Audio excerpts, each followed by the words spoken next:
नमस्कार दोस्तों, जय श्री श्याम। जैसा आपसे वादा किया था, फाइनेंशियल रिपोर्टिंग मई 23 के सजेस्टेड आंसर लेके आ गया हूं। बहुत डिटेल में बात करूंगा, एक एक क्वेश्चन के ऊपर बात करूंगा, एक एक एडजस्टमेंट के ऊपर बात करूंगा। तो अगर आपको कहीं पे भी इस पेपर में डाउट है तो इस वीडियो को लास्ट तक जरूर देखना, आपके सारे डाउट्स रिजॉल्व हो जाएंगे।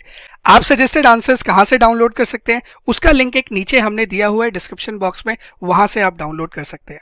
तो एक छोटी सी हमारी एक्सपेक्टेशन आपसे रहेगी कि आप वीडियो को लाइक जरूर करेंगे और दोस्तों से शेयर जरूर करेंगे। ठीक है, चलो समय खराब नहीं करते, सीधे शुरू करते हैं अपने डिस्कशन को। चलो शुरू करते हैं मई 23 के पेपर का पूरा डिटेल डिस्कशन। आइए जरा देखिए, जब मैं बात करता हूं क्वेश्चन नंबर 1 की, तो क्वेश्चन नंबर 1 आपका इंड AS 103 का। क्वेश्चन नंबर 1 बेसिकली आपसे चाहेगा कि आप क्या करो, डेट ऑफ एक्विजिशन पे कंसोलिडेटेड बैलेंस शीट बना दो। ठीक है, तो एक काम करते हैं, पहले क्वेश्चन की एक बार रिक्वायरमेंट देख लेते हैं और उसके बाद इस क्वेश्चन को बनाना शुरू करते हैं। देखिए जरा, you are required to prepare consolidated balance sheet of Swan Limited as on 1st of April 2023. Working note should form part of your answer. नहीं भी बोलता तो भी आपको वर्किंग नोट्स अपने आंसर का पार्ट बनाना ही था, ये तो हमें पता है, पर ठीक है, उसने बोला है तो चलो बना ही देंगे। क्या बनाना है जी? ओपनिंग बैलेंस शीट बनानी है। ओपनिंग बैलेंस शीट बनानी है मतलब इंड AS 103 आपको लगाना पड़ेगा। ठीक है जी, चलो आओ। दो कंपनीज दी है, स्वान और डक। ठीक है, हमने कहा ओके। वैसे तो रिक्वायरमेंट से मुझे पता लग गया है कि स्वान को बैलेंस शीट बनानी है तो swan will be acquirer, duck will be acquiree. Correct. फिर भी चलो एक बार रीड करते हैं। प्रॉपर्टी दी है, इन्वेस्टमेंट दी है, इन्वेंट्रीज है, फाइनेंशियल एसेट है। अब देखो यहाँ पे ना इन्वेस्टमेंट के आगे कुछ नहीं दिया कि क्या ये डक में है या डक ने स्वान में इन्वेस्ट कर रखा है या स्वान ने डक में इन्वेस्ट कर रखा है। सिंस कुछ भी नहीं दिया तो आप इसको नॉर्मल इन्वेस्टमेंट मानो और आगे बढ़ो। ठीक है जी, आगे बढ़ते हैं। यहां पर इन्होंने शेयर कैपिटल दे दी। अगर आपका फेस वैल्यू की बात करें तो स्वान के शेयर की फेस वैल्यू है 10 रुपए। तो सिंस ये सारे नंबर लैक्स में है, ऊपर लिखे हुए थे, देखो ये लिखा हुआ लैक्स में है सारे नंबर, तो क्या मेरा ये कहना ठीक होगा कि इसकी जो शेयर कैपिटल होगी, नंबर ऑफ शेयर्स होंगे वो 120 लाख होंगे और इसके पास 9 लाख शेयर्स होंगे। देखो ना, 900 लाख की शेयर कैपिटल है, एक शेयर 100 रुपए का है, तो नंबर ऑफ शेयर्स कितने आ गए? 9 लाख शेयर्स आ गए। चलो ठीक है। ये फिर अदर इक्विटी दे दी। अदर इक्विटी मतलब रिजर्व्स वगैरह सब इसके अंदर घुसे हुए हैं, हमने कहा ठीक है। फिर दे दिया जी long term borrowings, long term provision, deferred tax, हमने कहा ठीक है। डक में कुछ भी डेफर टैक्स नहीं है, याद रखना। हमने कहा ठीक है, चलो short term borrowing, trade payable. तो दोस्त अभी तक का क्वेश्चन तो बहुत सिंपल, स्ट्रेट फॉरवर्ड है। सिंपल आपको एक बैलेंस शीट दी हुई है और कुछ नहीं दिया हुआ। ठीक है, आगे देखते हैं। ये बैलेंस शीट कब के दिन की दी है वो भी जरा देख लो। ये बैलेंस शीट दी है आपको 31 मार्च 2023 की। ठीक है जी, हमने कहा ठीक है। और क्वेश्चन ने आपसे 1 अप्रैल 2023 की बैलेंस शीट मांगी है, तो यही number as it is use हो जाएंगे। अब on 1 April 2023 Swan limited acquired 80% equity shares of Duck limited. Swan limited ने क्या किया? 80% शेयर्स ले लिए डक लिमिटेड के। अब यहां से मुझे ये तो समझ आ रहा है कि जो मेरी डेट ऑफ एक्विजिशन होगी वो होगी ये एक्वायरर के लिए। देखो एक बार अपन चेक कर लेते हैं कि रिवर्स एक्विजिशन का केस तो नहीं है, क्योंकि अगर रिवर्स एक्विजिशन का केस होगा तो सारी अकाउंटिंग चेंज हो जाएगी। वैसे तो रिवर्स एक्विजिशन का केस नहीं है, फिर भी अपन एक बार चेक कर लेंगे। अपन लोग जब इंड AS 103 के क्वेश्चन करते हैं तो अपन देखते हैं एक्वायरर कौन है, एक्वायरी कौन है, डेट ऑफ एक्विजिशन क्या है। करेक्ट। उसके बाद हम परचेज कंसिडरेशन वगैरह निकालते हैं, एसेट के आइडेंटिफाइबल नेट एसेट्स की वैल्यूज निकालते हैं, फिर NCI और गुडविल की कैलकुलेशन करते हैं, देन हम बैलेंस शीट बनाते हैं। ऐसे ही करते हैं। तो देखो ये हो गई आपकी डेट ऑफ एक्विजिशन। स्वान ने क्या किया है? 80% इक्विटी शेयर्स लिए हैं डक लिमिटेड के। हमने कहा ठीक है। Swan limited agreed to pay to each share holder of Duck limited 20 rupees per equity share in cash. उसने कहा है कि मैं हर शेयर होल्डर को भैया कितने रुपए देने वाला हूं? 20 रुपए पर शेयर तो कैश दूंगा। तो जब स्वान पे करेगा किसको? डक के शेयर होल्डर्स को, तो एक तो देगा 20 रुपए पर शेयर कैश। ठीक है जी, इतनी बात क्लियर है। हमने कहा ठीक है। And to issue 5 equity shares of ₹10 each of swan limited in lieu of every 6 shares held by the share holder of Duck limited. जो भी डक लिमिटेड के शेयर होल्डर्स हैं, हर 6 शेयर के बदले में 5 शेयर इशू करेंगे। हर 6 शेयर के बदले में स्वान क्या करने वाला है? अपने 5 शेयर इशू करने वाला है। हमने कहा ठीक है। अब यहीं पे एक बार रुक जाते हैं और एक बार चेक कर लेते हैं रिवर्स एक्विजिशन तो नहीं है। देखो इसके 9 लाख शेयर है, हर 6 शेयर के बदले में 5, तो अगर इसने सारे शेयर्स लिए होते तो 6 के बदले में 5 मतलब 7.5 लाख शेयर्स इशू किए होते, बट इसने लिए तो 80% शेयर्स ही है, तो इससे कितने शेयर्स इशू किए होंगे? 6 लाख शेयर इशू किए होंगे। अगर मैं स्वान लिमिटेड की बात करूं, स्वान लिमिटेड डक लिमिटेड के हर 6 शेयर के बदले में 5 शेयर इशू कर रहा है, तो 9 लाख शेयर के बदले में कितने शेयर्स इशू करता? 7.5 लाख। बट सिंस 80% शेयर्स को ही टेक ओवर किया गया है, तो स्वान लिमिटेड कितने शेयर इशू करने वाला है? सिर्फ 6 लाख शेयर। देखो स्वान लिमिटेड के खुद के शेयर्स कितने हैं? 120 लाख। ये कितने हैं जी? 6 लाख। बाद में कितनी कैपिटल हो जाएगी? 126 लाख। 126 लाख इक्विटी शेयर्स में से 120 लाख तो इसी के पास है एक तरीके से। तो रिवर्स एक्विजिशन तो दोस्त नहीं है। यहां से ये तो मैंने क्लियर कर दिया कि रिवर्स एक्विजिशन नहीं है। रिवर्स एक्विजिशन में क्या होता है? जो एक्वायरी होता है उसके पास बेसिकली कंट्रोल आ जाता है, करेक्ट। अब वो सिनेरियो तो नहीं है। तो चलो यहां से मुझे ये समझ आ गया कि swan limited is my acquirer and duck limited is my acquiree. इतनी बात समझ आती है? तो acquirer is swan, acquiree is duck. Date of acquisition कितनी आ गई दोस्त? 1 अप्रैल 2023। और अगर मैं परसेंटेज होल्डिंग की बात करूं तो इन्होंने 80% शेयर्स ले लिए हैं, तो एनसीआई के पास कितने परसेंटेज शेयर बचेंगे दोस्त? 20%। इतनी बात क्लियर है? यहां तक पिक्चर क्लियर है? ठीक है। अब एक बात बताओ, ये किसके यूज में आएगा? ये किस चीज के लिए यूज में आएगा? क्या मेरा ये कहना ठीक होगा कि ये परचेज कंसीडरेशन है? क्यों? परचेज कंसीडरेशन क्या होती है? जो भी आप ओनर्स को पे करते हो एक्वायरी के, वो आपकी परचेज कंसीडरेशन होती है, करेक्ट। यहां पर जो पेमेंट हो रही है वो इक्विटी शेयर होल्डर्स को हो रही है, एक तरीके से वो ओनर्स ही होते हैं। तो जो भी पेमेंट आप इक्विटी शेयर होल्डर्स को कर रहे हो for the transfer of their business, वो परचेज कंसीडरेशन हो गई। तो यहां से मुझे ये चीज और क्लियर हो गई कि मेरे पास परचेज कंसीडरेशन के नाम पे दो चीजें तो आ गई। एक आ गया जी कैश, दूसरे आ गए शेयर्स। अब शेयर्स किस पे आएंगे? ये जो फेस वैल्यू दी है इस पे आएंगे या फेयर वैल्यू पे आएंगे? तो अगर आपको याद हो तो इंड AS 103 कहता है कि जब आप परचेज कंसीडरेशन निकालते हैं तो डेट ऑफ एक्विजिशन की फेयर वैल्यू पे निकलता है, करेक्ट। जो आगे दे दिया, the fair value of the share of swan limited was इतना on the date of acquisition. याद रखना फेयर वैल्यू किसकी लेनी है? एक्वायरर की लेनी है, क्योंकि एक्वायरर के शेयर दिए गए हैं ना, एक्वायरी की नहीं लेनी, ठीक है। तो दोस्त यहां से मेरे को ये समझ आ गया, कैश इशू जाएगा और शेयर्स जाएगा, ये दो चीजें जाएगी मेरी परचेज कंसीडरेशन में। तो लगे हाथ पहले मैं क्या करता हूं, आपको सॉल्यूशन दिखाता हूं, वहां पे इन दोनों चीजों को टिक करा देता हूं। एक एक करके मैं सारी चीजें टिक करा दूंगा आपको। देखिए ये मैंने सॉल्यूशन ओपन कर दिया जहां पे मैं परचेज कंसीडरेशन की बात कर रहा हूं।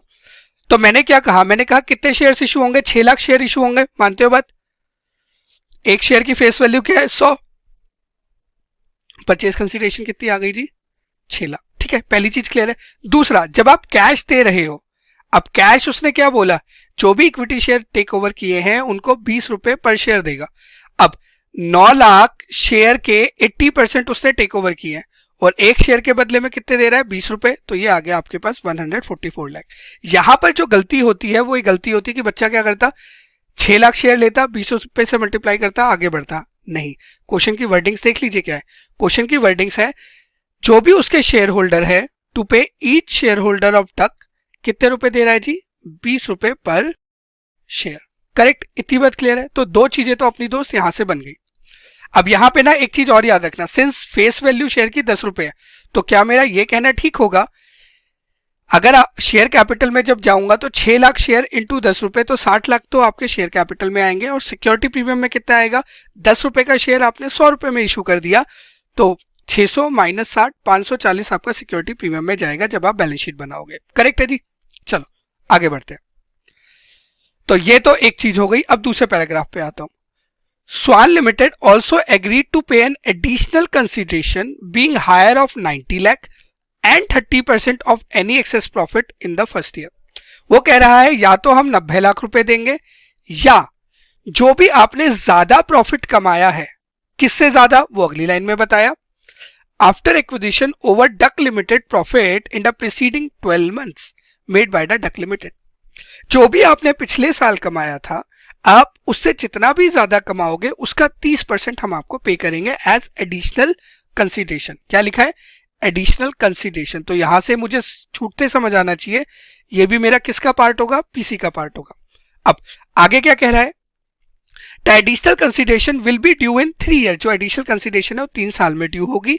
Post date of acquisition Duck limited ने 30 लाख रुपए अर्न किए थे पिछले साल और नेक्स्ट ईयर में एक्सपेक्ट कर रहे हैं 40 लाख रुपए।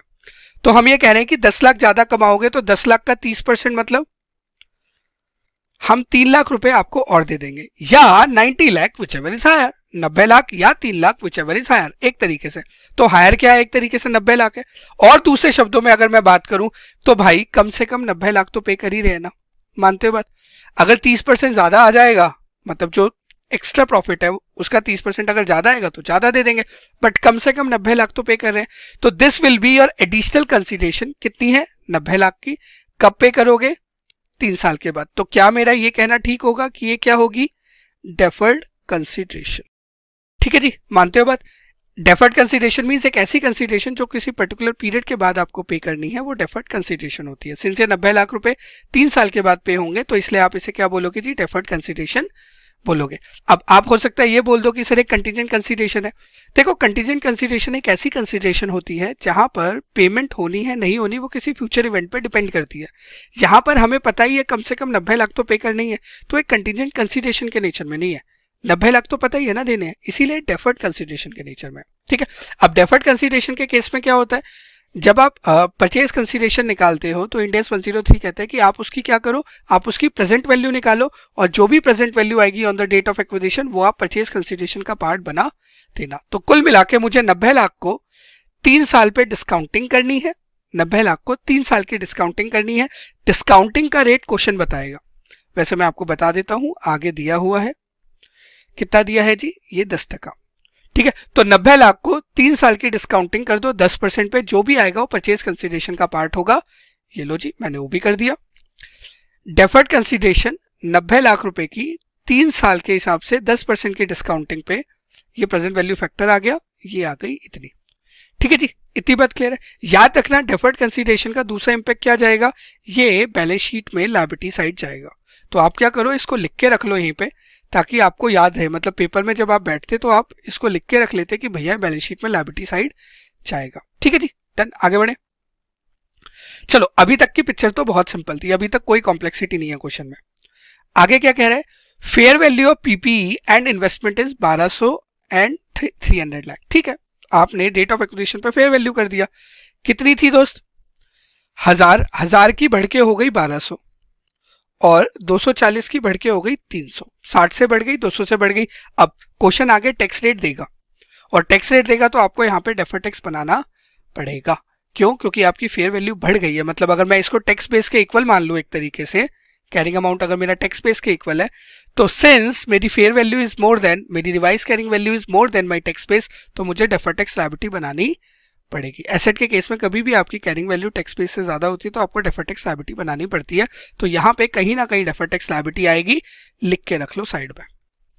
जब आएगा टैक्स से रिलेटेड चीजें तब देख लेंगे। ठीक है, आगे बात करते हैं। और ये मेरे आइडेंटिफाइबल नेट एसेट का पार्ट हो जाएगा। हमने कहा ठीक है, कोई टेंशन नहीं है। आगे देखो, duck limited owns popular brand name that meets the recognition requirement for intangible asset under Ind AS 103. Independent valuers have attributed a fair value of 250 lakh for the brand. कोई इंटेंजिबल एसेट है जिसकी value है 250 लाख, जो end AS 103 का recognition criteria meet करता है। अब जब वो रिकॉग्निशन क्राइटेरिया मीट करता है तो आइडली आपको क्या करना पड़ेगा, इसको separately as identifiable net asset क्या करना पड़ेगा, रिकॉर्ड करना, मतलब आइडेंटिफाइबल नेट एसेट के अंदर रिकॉर्ड करना पड़ेगा। This will be recorded as a separate asset, correct. आगे देखो, however the brand does not have any cost for tax purposes and no tax deduction are available for the same. वो कह रहा है इससे रिलेटेड कोई टैक्स डिडक्शन नहीं मिलेगी। जब इससे रिलेटेड कोई टैक्स डिडक्शन नहीं मिलेगी तो आप इस पर डेफर्ड टैक्स नहीं बनाओगे, क्योंकि इसका टैक्स में कोई इंप्लीकेशन ही नहीं है। जब इंप्लीकेशन नहीं है तो आप इस पर डेफर्ड टैक्स नहीं बनाएंगे। बात क्लियर है, समझ आती है। चलो आगे देखते हैं। और वैसे भी अगर आपको इंड AS 12 याद हो तो इंड AS 12 ये कहता है कि कभी भी ऐसा है कि कोई पर्टिकुलर एसेट है विच इज नॉन टैक्सेबल, तो उस केस में जो टैक्स बेस होता है और जो कैरिंग वैल्यू होती है दोनों सेम हो जाती है, करेक्ट। तो 250 लाख ही आपकी टैक्स बेस हो जाएगा, इसलिए कोई भी टेम्परेरी डिफरेंस नहीं आएगा। ठीक है, इसको दूसरे तरीके से समझ लो कि डेफर्ड टैक्स इस पे नहीं बनाना, बट ये आपके नेट एसेट का पार्ट बनेगा, करेक्ट। चलो आगे देखते हैं। Following is the statement of contingent liability. Contingent liability दे रखी है भैया, लॉ सूट दे रखा है। It is not probable that an outflow of resources embodying economic benefit will be required, probable नहीं है इसलिए आपने कोई प्रोविजन नहीं बनाया होगा। Any amount which would be paid in respect will be tax deductible, वो कह रहे हैं कि टैक्स डिडक्टेबल होगा। मतलब देखो यहां से दो चीजें आ गई, एक प्रोबेबल नहीं है तो आपने बुक्स में प्रोविजन नहीं बनाया होगा, तो डक ने क्या किया होगा, इसका प्रोविजन नहीं बनाया होगा। बट स्वान क्या करेगा, एक्वायरर क्या करेगा, जो भी डेट ऑफ एक्विजिशन पे इसकी फेयर वैल्यू होगी उसको भैया वो एज अ लायबिलिटी बुक कर लेगा। करेक्ट, जो इतनी दे रखी है तो ये आपकी एज अ लायबिलिटी बुक हो जाएगी। Second, since this is tax deductible, तो जब आप डेफर्ड टैक्स एसेट या लायबिलिटी की कंप्यूटेशन करेंगे तो आपको इसे इंक्लूड करना पड़ेगा। आगे देखते हैं।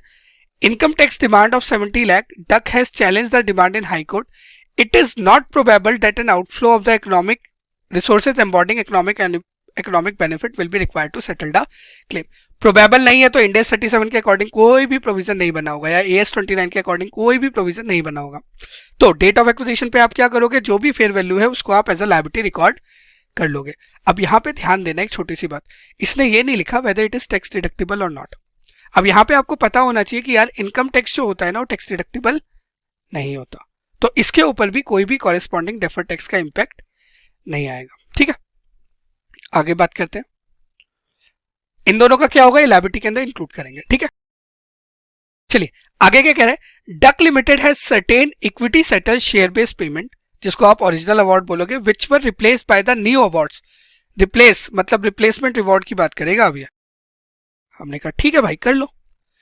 As per the terms of the original award, the vesting period was 5 years, and as of the acquisition date, the employees of the Duck Limited has already served 2 years of service.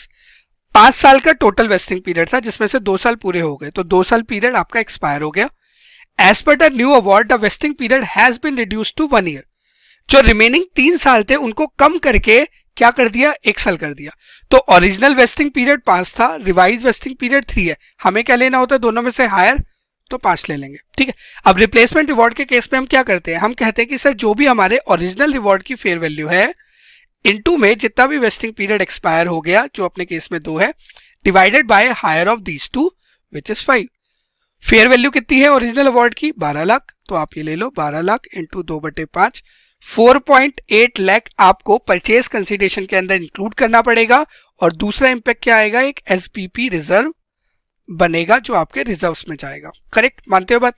तो इसको ना आप यहां पे ना लिख लो ताकि आपको याद रहे कि मुझे यहां पर एक एसपीपी रिजर्व डालना है, क्योंकि भूल जाओगे और भूल गए तो बैलेंस शीट टैली नहीं करेगी। साथ साथ यहां पर ना एक चीज लिख लेना कि आपको डेफर्ड कंसिडरेशन भी डालनी है और कंटिजेंट लायबिलिटी भी डालनी है, चाहे एक लाइन का लिख लेना ताकि आपको याद रहे कि हाँ जी मुझे ये चीजें लिखनी है। ठीक है, तो ये परचेज कंसिडरेशन का पार्ट होगी, तो मैं जरा आपको परचेज कंसिडरेशन दिखा दूं।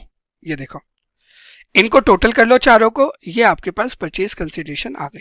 ठीक है, तो देखो हमने स्टेप 1 जो हम कहते हैं बेसिकली कि भैया कितना परसेंटेज होल्डिंग है, क्या है, वो सब हमने कर लिया। स्टेप 2 पे हमने एक्वायरर एक्वायरी वगैरह देख लिए। स्टेप 3 पे हमने परचेज कंसिडरेशन निकाल ली। स्टेप 4 पे अब हमें आइडेंटिफाइबल नेट एसेट निकालना होता है। करेक्ट, वो भी अभी देख लेते हैं, आगे कुछ दे रहा है क्या। चलो, Swan Limited has also agreed to pay one of the founder shareholder of Duck Limited a sum of 15 lakh provided he stays with the company for 2 years after the acquisition. अगर वो कंपनी में रहेगा तो ही पैसे मिलेंगे, नहीं तो नहीं मिलेंगे। कभी भी ऐसी कंडीशन होती है, डेट मीन्स आप ये जो पैसे दे रहे हो ये बिजनेस ट्रांसफर करने के लिए नहीं दे रहे, ये सामने वाले को एम्प्लॉयमेंट में रहे इसके लिए दे रहे हो। करेक्ट, तो ये फ्यूचर की एम्प्लॉय सर्विसेज का पार्ट होगा, ये परचेज कंसिडरेशन का पार्ट नहीं होगा। तो ये तो भैया बेकार है मेरे लिए, इसको सिर्फ इग्नोर करना है।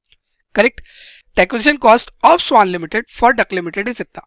एक्विजिशन कॉस्ट है 26 लाख रुपए। देखो एक्विजिशन कॉस्ट बिजनेस कॉम्बिनेशन में कहीं नहीं जाती, पीएनएल में डेबिट होती है। करेक्ट, अब जब मुझे पीएनएल में डेबिट करनी है तो क्या मेरा ये कहना ठीक होगा कि जो मेरे रिजर्व होंगे उसमें 26 लाख कम हो जाएगा। सिंस मेरे दोस्त आपने पैसा दिया है तो पैसे भी तो 26 लाख से कम हो जाएगा। मानते हो बात? करेक्ट, बिल्कुल ठीक।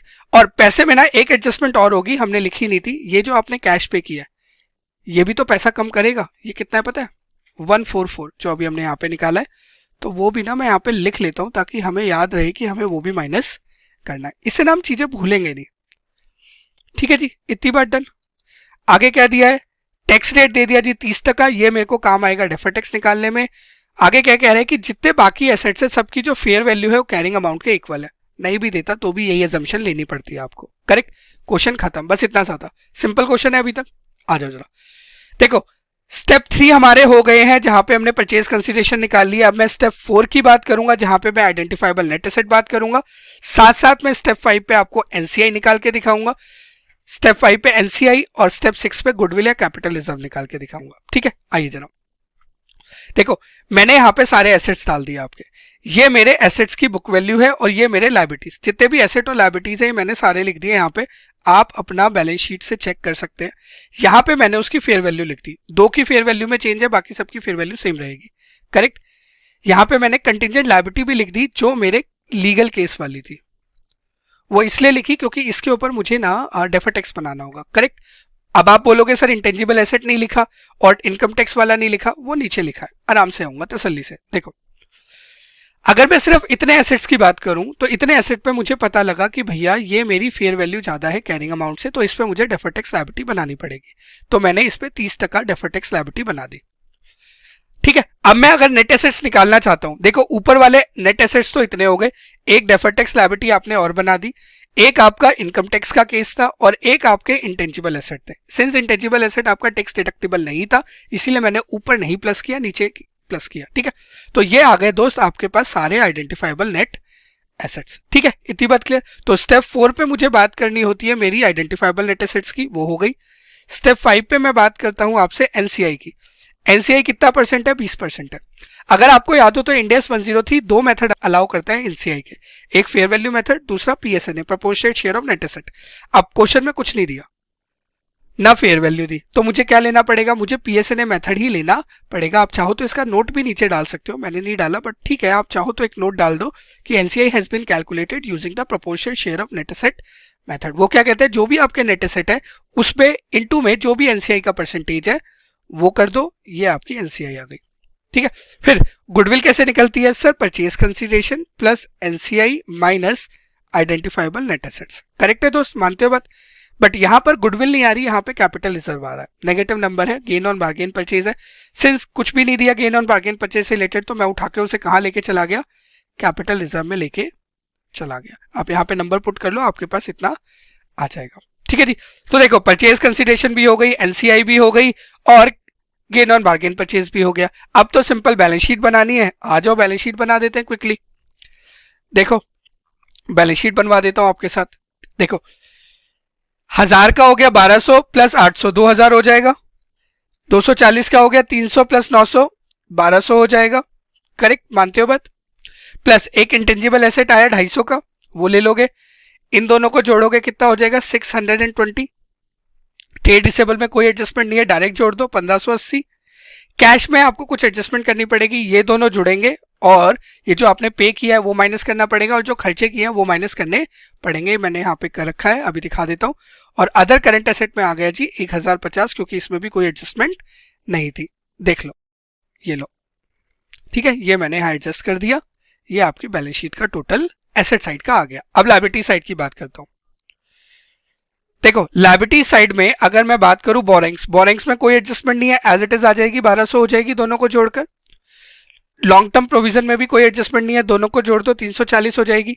अब आपका सवाल ये आ सकता है कि सर जो कंटिजेंट लायबिलिटी है और जो इनकम टैक्स का केस है उसको लॉन्ग टर्म प्रोविजन ले लो, शॉर्ट टर्म भी ले लो। देखो वो दोनों में से कुछ भी हो सकता है, अब आपको वहां नोट डालना पड़ेगा, आपकी कॉल है, आप जैसे लेना चाहें आप ले सकते हैं। मैंने यहाँ शॉर्ट टर्म प्रोविजन में डाला है, आप चाहो तो इसे लॉन्ग टर्म में भी इंक्लूड कर सकते हो, आप इसका कॉरेस्पॉन्डिंग नोट डाल देना। ठीक है, ऑल्दो मैंने यहाँ नोट डाल दिया था कि they have been assumed as short term, आप लॉन्ग टर्म भी ले सकते हो, कोई दिक्कत नहीं है। देखो बोरिंग्स ये आ गई, लॉन्ग टर्म प्रोविजन ये आ गया। अब इसके अलावा आगे आते हैं, मैंने यहाँ लिखा था डेफर्ड कंसीडरेशन आएगी, तो लो जी मैंने डेफर्ड कंसीडरेशन भी आपके लिए यहाँ पे लिख दी, और डेफर्ड टैक्स लायबिलिटी थी तो वो भी मैंने यहाँ पे लिख दिया। डेफर्ड टैक्स कैसे आएगा? 80 का ये है और जो 76 का आपने बनाया था मिलाकर हो जाएगा। बोरिंग्स दोनों को जोड़ दो, ट्रेड पेबल दोनों को जोड़ दो, लो जी। और ये मेरे शॉर्ट टर्म प्रोविजन जो आप लॉन्ग टर्म में भी लेके जा सकते हो। अब बचेगा सिर्फ इक्विटी और रिजर्व। अगर ये और समझ आ गया तो क्वेश्चन तो खत्म हो गया, करेक्ट। अब इक्विटी ध्यान से देखना, स्वान की अगर आप इक्विटी की बात करो तो 1200 है। इसने कितने शेयर्स और इशू किए? 6 लाख शेयर इशू किए, एक शेयर 10 रुपए का है तो 60 लाख की कैपिटल और इशू हो गई, तो 1260। तो सर बाकी 540 कहां जाएगा सिक्योरिटी प्रीमियम, वो मैंने यहां अदर रिजर्व में लिख दिया, ये लो। ठीक है सर, और क्या क्या है अदर इक्विटी में, तो दोस्त एक तो है एसबीपी रिजर्व और एक है 26 लाख की इक्विटी माइनस, जो खर्चा किया था आपने वो माइनस करना पड़ेगा, तो ये एसबीपी रिजर्व लिख दिया, और जो एक्विजिशन का एक्सपेंस था वो मैंने माइनस कर दिया। इतना बात डन है। इसके अलावा इनके रिजर्व, जो डक के रिजर्व है उसका तो कुछ नहीं करना, बट स्वान के रिजर्व तो एज इट इज आएंगे, वो ले लो, ये लो जी। अब एक चीज आपकी और बच गई last, which is your capital reserve, जो आपने कैलकुलेट किया था यहां पर, capital reserve capital reserve capital reserve, ये रहा, ये और ले लो, ये मैंने ले लिया। अब आपका अदर इक्विटी भी पूरा हो गया। ठीक है, अब यहां पे बच्चा एक गलती करता है, वो बता देता। इतना करने के बाद एनसीआई भूल जाता है, फिर बैलेंस शीट टैली नहीं होती, फिर दुखी होता है कि अरे क्या हो गया। तो दोस्त एनसीआई को बिल्कुल मत भूलना। देखो कुछ चीजें जो बच्चा भूल जाता है वो होता है NCI, deferred consideration, SBP reserve, capital reserve का नंबर लेना, ये कुछ चीजें हैं ना जो हम भूल जाते हैं। जब भूल जाते हैं तो कभी भी आंसर मैच नहीं करता। ठीक है, तो आपसे एक्सपेक्टेड यही था कि आप ये बैलेंस शीट बनाएंगे, प्लस जो भी आपने चीजें अभी हमने डिस्कस करी है सब वो आप नोट्स बना के लिखेंगे। अपने पास एक सिमिलर क्वेश्चन है स्टडी मटेरियल में, प्रोफेशनल और डायनामिक्स वाला, उसका भी अगर आप आंसर देखोगे स्टडी मटेरियल में तो इसी तरीके से ब्रीफ्ड आउट है। फिर ये सारे वर्किंग नोट्स आ गए और फिर जाके आपका क्वेश्चन खत्म होगा। ठीक है जी, इतनी बात समझ आती है। तो ये तो हो गया दोस्त क्वेश्चन नंबर 1A अपना पूरा। अब आता हूं मैं 1B के ऊपर। X Limited has a loan facility from a bank which is to be repaid within 6 months from the end of the reporting period. मान लीजिए आपका साल खत्म हो रहा है 31 मार्च 2023 को, मान लीजिए। तो ये कह रहा है कि आपका रिपोर्टिंग पीरियड 31/3/2023 को खत्म हो रहा है, उसके 6 महीने में ये रिपेबल है। अगर 6 महीने में रिपेबल है तो भैया ये तो शॉर्ट टर्म नेचर की हो गई, करंट लायबिलिटी हो गई। करेक्ट, शॉर्ट टर्म नेचर नहीं बोलूंगा, sorry, this will be a current liability, क्योंकि अगले 12 महीने में this is payable. Before the end of the reporting period, X Limited and Y enters into an arrangement as per which the existing outstanding loan will unconditionally roll into new facility which will expire after a period of 3 years. Bank के साथ X Limited ने एक tie up कर लिया जिसके अंदर ये बोला कि ठीक है, एक अनकंडीशनल एग्रीमेंट बोल दिया, मतलब कोई भी कंडीशन नहीं है कि जैसे ही ये 6 महीना पूरा होगा ये ऑटोमेटिकली रोल आउट हो जाएगा, रोल फॉरवर्ड हो जाएगा और एक नई बोरोइंग बन जाएगी 3 साल का, जिसका एक्सटेंडेड पीरियड होगा। अनकंडीशनल है, याद रखना, अनकंडीशनल है। अनकंडीशनल होने की वजह से क्या हो गया, अब भैया आप बोल रहे हो कि आप 3.5 साल के बाद पे करोगे। करेक्ट, तो अगर ऐसा हो गया है तो ये नॉन करंट बन जाएगी। अगर ये साल के अंदर हो गया है तो नॉन करंट बन जाएगी। करेक्ट, क्योंकि स्टैंडर्ड बोलता है ना, शेड्यूल 3 बोलता है अपने पास कि अगर आपकी कोई भी ऐसी लायबिलिटी है जिसमें you have unconditional right to defer it for more than 12 month, तो वो आपकी नॉन करंट लायबिलिटी होती है। करेक्ट, सेम सिचुएशन यहाँ पर है। How should a loan be classified in the balance sheet of X Limited as at reporting date? Reporting date पे आप उसे कैसे क्लासीफाई करोगे? अरे भैया सिंपल है, आपके पास अनकंडीशनल राइट है कि उसे आप 12 महीने से ज्यादा डेफर कर सकते हो, तो आप उसे क्या मानोगे, नॉन करंट मानोगे। दूसरा, ये तो हो गया, इसका डिटेल्ड आंसर मैंने यहाँ पे लिखा हुआ है, आप यहाँ पे ना पढ़ सकते हैं कि एग्जैक्टली क्या क्या लिखा हुआ है। ठीक है, आगे देखते हैं। Will the answer be different if the new facility is agreed upon after the end of the reporting period? एक बार साल खत्म हो गया उसके बाद अगर डिस्कशन हो रहा है तो क्या होगा? भाई देखो, एक बार साल खत्म हो गया, सिचुएशन क्या है, ये आपका मान लो यहाँ पे साल खत्म हो रहा है 31 मार्च को, आपने यहाँ पे डिस्कशन किया है, मान लो 15 अप्रैल को डिस्कशन किया, और अब क्या कर दिया आपने उसे अनकंडीशनली नई बोरिंग के अंदर लेकर आ गए। अब देखो, जब आप बैलेंस शीट डेट पे थे, जब आपको क्लासिफिकेशन करना था, तब क्या ऐसी कोई कंडीशन एग्जिस्ट करती थी? The answer is no. तो ये आपकी नॉन एडजस्टिंग इवेंट हो जाएगी as per Ind AS 10। Non adjusting event है तो आप इसका कोई भी एडजस्टमेंट नहीं करोगे। तो अगर मैं 31/3 की पिक्चर पे खड़ा हूं तो मैं क्या बोलूंगा, मैं बोलूंगा भैया मेरे लिए करंट लायबिलिटी है। करेक्ट, मानते हो बात? तो यहां per your answer will be different and you will say कि भैया ये क्या है, मेरी करंट लायबिलिटी है। आगे क्या कह रहे हैं, point number 3, will the answer to 1 be different if the new facility is not yet tied up with the existing bank but X Limited has the potential to refinance the obligation? वो कह रहा है कि अभी tie up नहीं हुआ है, tie up नहीं हुआ तो फिर अनकंडीशनल राइट नहीं है ना डेफर करने का, और जब डेफर करने का राइट है ही नहीं तो आप उसे नॉन करंट क्लासीफाई नहीं कर सकते, आपको उसे करंट क्लासीफाई करना पड़ेगा। ठीक है जी, ये इसका सॉल्यूशन है जो हमने आपको दिया है। The entity does not consider the potential refinance the obligation and classifies it as current. ठीक है जी, डन है, बात समझ आती है। चलो आगे बढ़ो। ये तो हो गए 2 क्वेश्चन। अब आता है जी तीसरा क्वेश्चन, सॉरी ये हो गया क्वेश्चन नंबर 1 जो अपना मैंडेटरी क्वेश्चन था। अब आता है क्वेश्चन नंबर 2A, बहुत अच्छा क्वेश्चन है, बड़े ध्यान से देखना।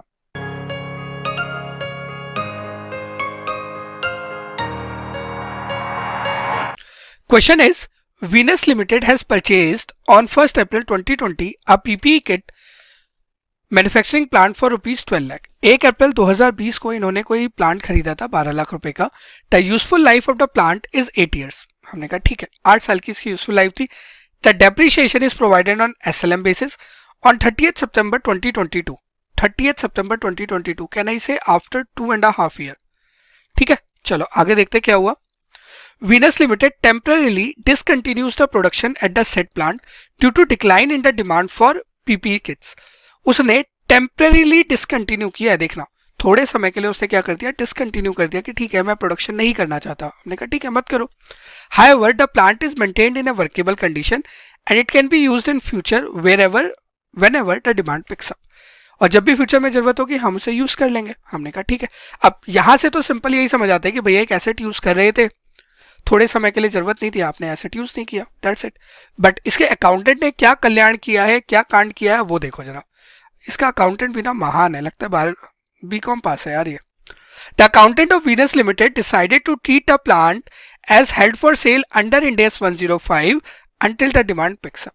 अरे भाई, अकाउंटेंट ने बोला कि मैं तो इसे इंड AS 105 के अकॉर्डिंग हेल्ड फॉर सेल मानूंगा। देखो हेल्ड फॉर सेल तब होता है जब एंटिटी उसे बेचना चाहती है। अब एंटिटी को पता है कि इस एसेट से जो रियलाइजेशन है वो सिर्फ बेच के ही होगा, यूज करके नहीं होगा। करेक्ट, तो यहां तो इसकी कंटेंशन पूरी गलत है। She thus measures the plant at lower of carrying amount and fair value less cost to sell। Accounting तो इसको पता थी कि मुझे कैरिंग अमाउंट और fair value less cost to sell पे करनी है, बट ट्रीटमेंट गलत था। ये जो ट्रीटमेंट किया ना इन्होंने गलत कर दिया। She also stopped charging depreciation for rest of the period as the plant for held for sale। Ind AS 105 ये कहते हैं कि जब भी आप किसी प्लांट को हेल्ड फॉर सेल बनाते हैं तो आप उसमें डेप्रिसिएशन बंद कर देते हैं, जो इसने किया। आइडली हेल्ड फॉर सेल बनना नहीं चाहिए था, बना दिया तो क्या करें। Fair value less cost to sell of the said plant on 30th September and 31st March is इतना एंड इतना। हमने कहा ठीक है चलो देख लेते हैं, हो सकता है इम्पेयरमेंट टेस्टिंग आएगी, देख लेंगे। अभी आगे क्या कर रहा है। She performed the following working to determine the amount of plant on the initial classification as held for sale। Initial classification मतलब वो 30th September की बात कर रही है। 12 लाख की कॉस्ट थी, 2.5 साल का उस पर डेप्रिसिएशन उसने लगा दिया, इतना बन गया तो ये बच गया। उसे कहा सितंबर में इतना बैलेंस था तो इस पे उसने वैल्यू कर दिया और जो भी डिफरेंस है उठा के उसने इम्पेयरमेंट में डाल दिया होगा। हमने कहा ठीक है। और फिर साल के एंड में जब गए तो आपको फेयर वैल्यू जो अभी आपकी कैरिंग वैल्यू है और fair value less cost to sell जो भी कम है उस पर वैल्यू करना होता है। साल के एंड में कितनी बची है, 6 लाख, तो उसने साल के एंड में 6 लाख पे वैल्यू कर दिया। करेक्ट। अब आपसे क्या पूछा गया, आपसे पूछा गया है discuss whether the above treatment made by the accountant is prepared as per Ind AS। The answer is no, कि भैया ये तो गलत कर दिया। आइडली इसकी अकाउंटिंग इंड AS 16 के अकॉर्डिंग होनी चाहिए थी और प्लस इंड AS 36 अगर इंपेयरमेंट है तो। आइडली उसे क्या करना चाहिए था, इसे नॉर्मल अपना एसेट बांधती, 3 साल का अपना डेप्रिसिएशन लगाती, 3 साल का डेप्रिसिएशन लगा के जो भी वैल्यू आती, 3 साल मतलब 2020-21, 21-22-23, 3 साल का डेप्रिसिएशन लगाती, जो भी बैलेंस आता उसको चेक कर लेती कि क्या कोई इंपेयरमेंट तो नहीं आ रहा। अगर इंपेयरमेंट आ रहा होता तो इंपेयरमेंट बुक कर देते, नहीं तो रहने देते। करेक्ट। क्वेश्चन ने बोला बैलेंस शीट का एक्सट्रैक्ट बना दो प्लस पीपी की कैरिंग वैल्यू निकाल दो, बस इतना सा क्वेश्चन है। चलो क्विकली देख लेते हैं आंसर, बहुत सिंपल है। तो देखो ज्ञान मैंने सारा डिस्कस कर लिया कि होगा या नहीं होगा हेल्ड फॉर सेल, वो सारा यहाँ लिखा हुआ है, आप इसको एक बार रीड कर सकते हैं। मैं उसमें नहीं जा रहा, मैं सीधे कंक्लूजन पे आ रहा हूँ। आप बोलोगे जी इतने का परचेज किया 2020 पे, 31 मार्च 2023 को बात कर रहे हो तो 3 साल पूरे हो गए, तो 8 साल की जिंदगी थी तो 3 साल का डेप्रिसिएशन आ गया इतना, तो ये आ गई आपकी कैरिंग वैल्यू, इतनी बार डन। मार्च एंड पर जो आपकी रिकवरेबल अमाउंट है वो है जी 6 लाख रुपए। रिकवरेबल अमाउंट कैसे निकली, आपको दे रखी थी fair value less cost to sell, value in use आपने मान ली 0 एक तरीके से, दोनों में से जो भी हायर है वो आपका रिकवरेबल अमाउंट हो गया। 7.5 लाख की कैरिंग वैल्यू है और रिकवरेबल अमाउंट 6 लाख की है, तो इंड AS 36 के according since your carrying value is more then recoverable amount तो आपका इंपेयरमेंट लॉस आ जाएगा। तो आपने इंपेयरमेंट लॉस डाल दिया 1.5 लाख का, ये आपके P&L में चला जाएगा और ये आपकी डिवाइस कैरिंग अमाउंट आ गई। ये आपने बैलेंस शीट का एक्सट्रैक्ट बना दिया जहां पे आपसे P&L दिखा दोगे, मत सॉरी PPE दिखा दोगे। ठीक है जी, डन है, इतनी बार समझ आती है, सिंपल क्वेश्चन था। चलिए आगे देखते हैं, ये क्वेश्चन भी अच्छा है।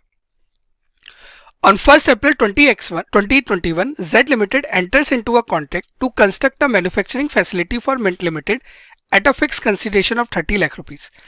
Z Limited can earn an incentive of 3.75 lakh if the construction is completed within the 24 month. देखो Z ने कोई कॉन्टेक्ट किया है मिंट के साथ कि मैं आपको कुछ कंस्ट्रक्शन करके दूंगा, तो उसकी जो ट्रांजैक्शन प्राइस डिसाइड हुई उसके अंदर फिक्स कंसीडरेशन तो इतनी है, बट ये जो कंसीडरेशन है डिपेंड करती है, हो सकता है मिलेगी या नहीं मिलेगी। अब मैंने बोला था, मैंने आपको तो नहीं बोला, जब हम क्लासेस में बोलते हैं तब मैं बच्चों को ही बोलता था कि देखो वेरिएबल कंसीडरेशन एक ऐसी कंसीडरेशन होती है जहां पर या तो अमाउंट सर्टेन नहीं है या मिलेगी नहीं मिलेगी ये सर्टेन नहीं है, या तो अमाउंट मिलेगा या नहीं मिलेगा ये सर्टेन नहीं है, या अमाउंट कितनी मिलेगी ये सर्टेन नहीं है। करेक्ट। तो यहां पर तो पैसा मिलेगा नहीं मिलेगा ये नहीं पता, इसलिए किसका पार्ट होगा, वेरिएबल कंसीडरेशन का। इंडेक्स 115 कहता है कि वेरिएबल कंसीडरेशन को आप तभी ट्रांजैक्शन प्राइस में इंक्लूड करोगे कि अगर आपको लगता है there is no significant chances of its reversal. Correct. अगर आपको लगता है कि यार फ्यूचर में मुझे रिवर्स करना पड़ेगा इसे, तो आप इसे इंक्लूड नहीं करोगे, अदरवाइज करोगे। करेक्ट।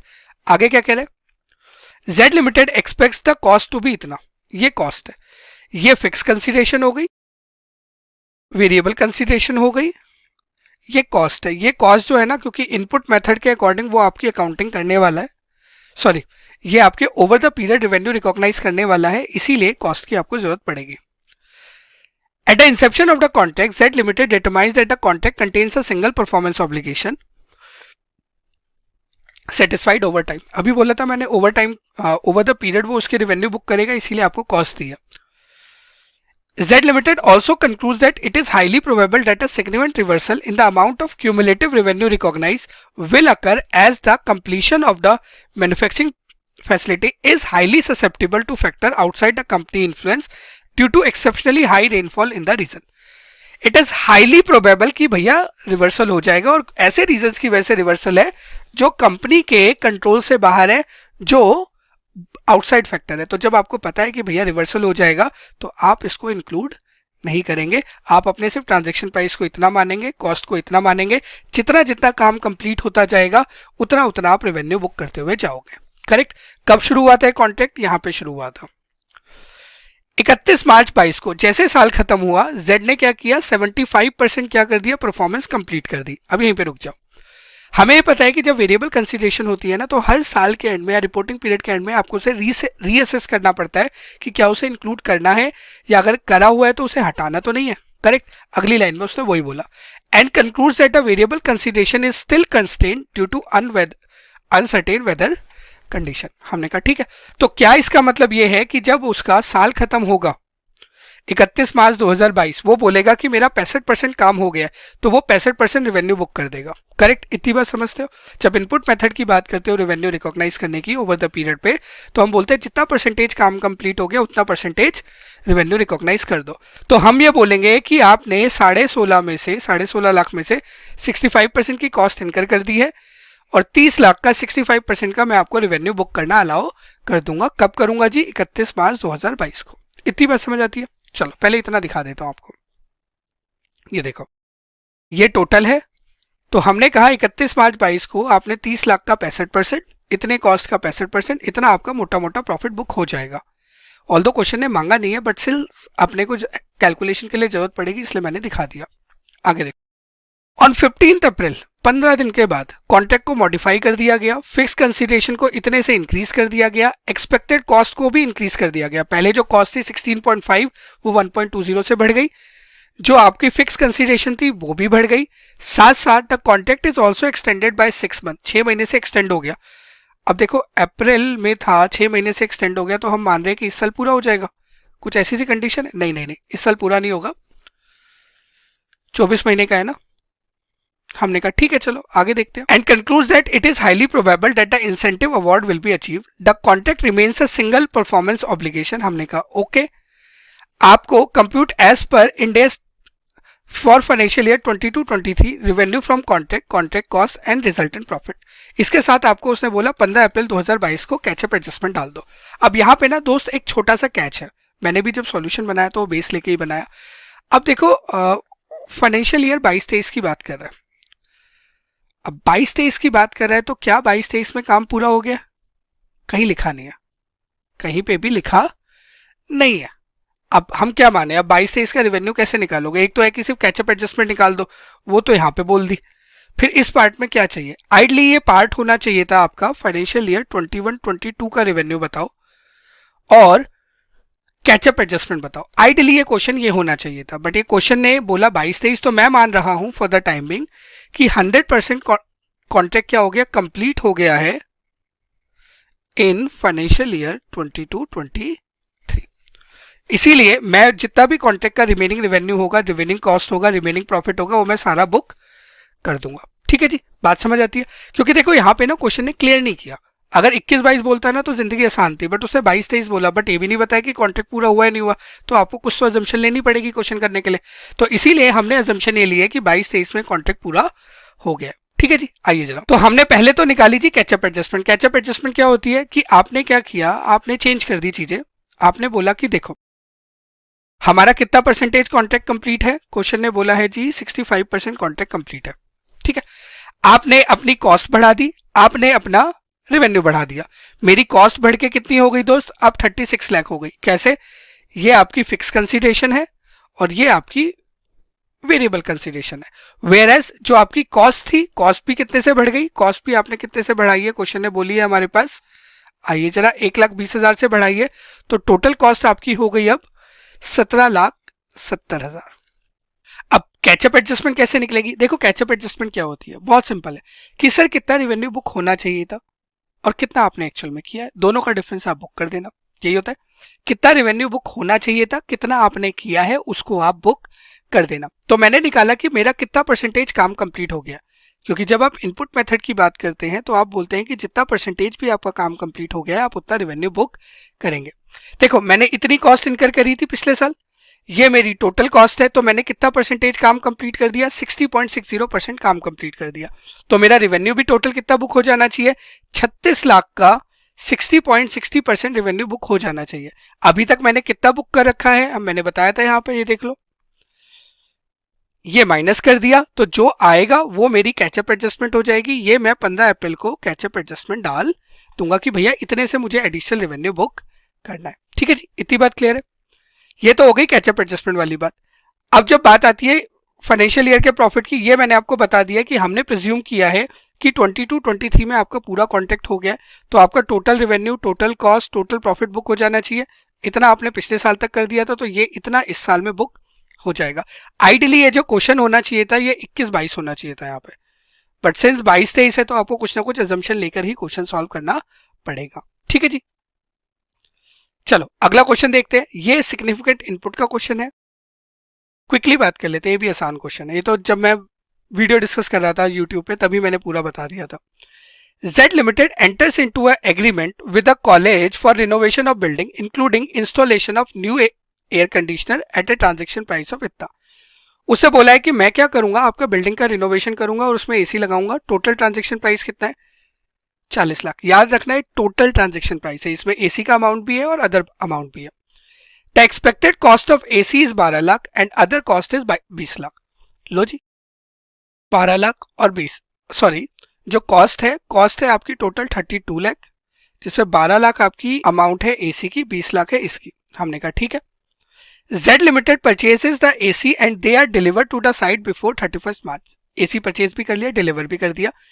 इनपुट मेथड यूज करते हैं based on the cost to measure progress towards completion of the contract. Z Limited has incurred actual cost excluding AC of इतना। उसने 4 लाख रुपए की एडिशनल मतलब जो एक्स्ट्रा कॉस्ट है वो खर्च कर दी है। अब आपको पूछा गया कि रेवेन्यू कितना होगा। देखो हमें एक सिंपल सी बात पता है कि कभी भी आपका सिग्निफिकेंट इनपुट है जो सिंगल परफॉर्मेंस ऑब्लिगेशन है, जिसके ऊपर आप कोई मॉडिफिकेशन नहीं कर रहे, जो अदर सर्विसेज से पहले आपका आ जाएगा, तो आप उसे अलग ले लो, उसकी जो भी कॉस्ट है उसको आप उतना रेवेन्यू बुक कर देना जब भी आप डिलीवर करोगे। बाकी कॉस्ट को अलग लो और वहां पे आप परसेंटेजेस के हिसाब से कैलकुलेट कर देना। क्या कह रहा हूं मैं यहाँ पे करके दिखा देता हूं आपको। मैं बोलूंगा ये जो रेवेन्यू है ना 40 लाख का, इसको मैं 2 हिस्सों में बांट दूंगा। एक है एसी का रेवेन्यू जो उसकी कॉस्ट के इक्वल है, बाकी हो गया अदर्स का रेवेन्यू। ठीक है, अदर्स की कॉस्ट है दोस्त 20 लाख, जिसमें से मैंने 4 लाख का काम कर दिया, मतलब 20% मैंने काम कर दिया, तो 28% का 28 लाख का 20% मतलब 5.6 लाख का मैं रेवेन्यू बुक कर सकता हूँ। इसका मैं, क्योंकि मैंने पूरा का पूरा डिलीवर कर दिया तो मैं इसका पूरे का रेवेन्यू बुक कर सकता हूँ। दोनों को जोड़ दो, आपका टोटल रेवेन्यू आ जाएगा 17.60 लाख। ठीक है, यहाँ पे लिखा हुआ है the performance obligation are met over the period of time. वो तो यहाँ से भी वैसे पता लग रहा है ना, देखो इनपुट मेथड तो तभी यूज होता है। ठीक है जी, तो यहाँ से आपका रेवेन्यू आ जाएगा 17.5 लाख। ये मैंने आपके लिए यहाँ पे निकाल रखा है। ये कॉस्ट हो गई। कॉस्ट क्या हो जाएगी, 12 लाख का आपका इसी है, 4 लाख का आपका जो कॉस्ट आपने करी है ये आपका नेट प्रॉफिट आ जाएगा। ठीक है जी, डन। चलो आगे बात करते हैं। ऑल्दो क्वेश्चन ने ये चीज मांगी नहीं थी, ये सिर्फ मैंने आपको समझाने के लिए अलग से लिखी है। चलिए ये क्वेश्चन आ गया जी इंड AS 41 का, एज इट इज क्वेश्चन है अपने स्टडी मटेरियल का। ठीक है जी, आइए जरा देखो फटाफट। देखो, ABC Limited is into dairy farms, हमने कहा ठीक है। Cows are milk on a daily basis, गाय से डेली दूध निकाला जाता है। अब जो दूध निकाला जाता है दिस इज कॉल्ड हार्वेस्टिंग एक तरीके से। तो हार्वेस्टिंग है तो वो इन्वेंट्री का पार्ट बनती है और बायोलॉजिकल एसेट का पार्ट नहीं बनती, correct. After milking, milk is kept in cold storage, the milk is sold to distributor, retail distributor on a weekly basis. हमने कहा ठीक है, क्या करना है अपने को, फालतू की ज्ञान देता रहता है क्वेश्चन, बेकार है लाइन है। ऑन 1 अप्रैल 2022 ABC के पास 500 गाय थी जो सारी 3 साल पुरानी थी। हमने कहा ठीक है, 500 गाय थी 3 साल पुरानी, तो उनकी वैल्यू क्या होगी दोस्त, ये होगी। ठीक है, वैसे जरूरत नहीं अपने को वैल्यू की अभी, बट फिर भी बता दिया मैंने आपको। ड्यूरिंग द फाइनेंशियल ईयर 22-23 साल के दौरान some of the cows became sick on 30 September 2022, 20 cows died.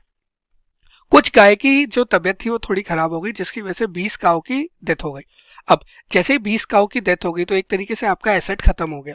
Asset खत्म हो गया तो जो भी इनकी वैल्यू है आपको उसका लॉस बुक करना पड़ेगा, करेक्ट। कितना लॉस बुक करोगे, जो भी इसकी fair value less cost to sell है ऑन 30 सितंबर आप उतने का लॉस बुक करोगे, करेक्ट। इतनी बात क्लियर है। अब 30 सितंबर को कितनी वैल्यू है वो अपने को दोस्त देखनी पड़ेगी। वो कैसे देखेंगे, 1 अप्रैल की वैल्यू तो मेरे पास है, अब मुझे बस ये देखना है क्या 1 अप्रैल से 30 सितंबर के बीच में कोई रिपोर्टिंग पीरियड गया है, क्योंकि अगर रिपोर्टिंग पीरियड गया होगा तो मैंने वहां पे उसे फेयर वैल्यू कर दिया होगा, और अगर नहीं गया होगा तो जो 1 अप्रैल की वैल्यू है वही मेरी 30 सितंबर पे आ रही होगी वैल्यू, करेक्ट। मानते हो बात, चलो देख लेते हैं आगे। ऑन 1 अक्टूबर ABC लिमिटेड ने क्या किया, साथ साथ 20 गाय और खरीद ली जिनका मार्केट रेट इतना है। हमने कहा ओके, सॉरी इतने रुपए में खरीदी है, ठीक है, इतने रुपए में खरीदी है एक गाय। ये जो गाय है वो 1 साल की है जब उन्हें परचेज किया गया था। हमने कहा ठीक है, 1 अक्टूबर को 1 साल की गाय की वैल्यू है जी फेयर वैल्यू इतनी, और फेयर वैल्यू लेस आपकी कॉस्ट ऑफ सेल है इतनी। तो आपको एक गाय को कितने पे रिकॉर्ड करना होगा, 60,000 पे। आपने कितने रुपए पे किए, 63,000 रुपए। तो 3,000 का आपका नुकसान हो गया अपफ्रंट। हर गाय पे 3,000 रुपए का आपको लॉस बुक करना पड़ेगा, लॉस ऑन रिकॉग्निशन। अगर आपको याद हो तो इंड AS 41 कहता है कि जब आप इनिशियल रिकॉग्निशन भी करते हैं ना बायोलॉजिकल एसेट का, तो fair value less cost to sell पे करते हैं। ये भैया 63,000 थी, 3,000 कॉस्ट टू सेल है, माइनस किया तो 60,000 आती है, 63,000 पे किया, 3,000 का अपफ्रंट लॉस एक तरीके से आ गया। ठीक है। ऑन 31 मार्च ABC के पास कितना है, 1000 लीटर ऑफ मिल्क है कोल्ड स्टोरेज में जो अभी बेचा नहीं गया है। मार्केट प्राइस जो है वो इसका इतना है। वाइल सेलिंग द मिल्क कितने का सेलिंग कॉस्ट इनकर हो जाती है, इतने की। हमने कहा ठीक है, तो मिल्क की वैल्यू कितनी हो जाएगी, 60 रुपए का है, 3 रुपए की कॉस्ट इनकर होती है, तो नेट में 57 रुपए मिलते हैं। तो 57,000 रुपए का आपका क्या है, मिल्क की वैल्यू होगी जो इन्वेंट्री में आएगी। These amount did not change during March 23 and are not expected to change during April 23। हमने कहा ओके, ये आपको कुछ फेयर वैल्यूज दे दी।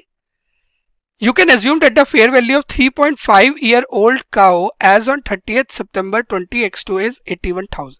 हमने कहा ओके।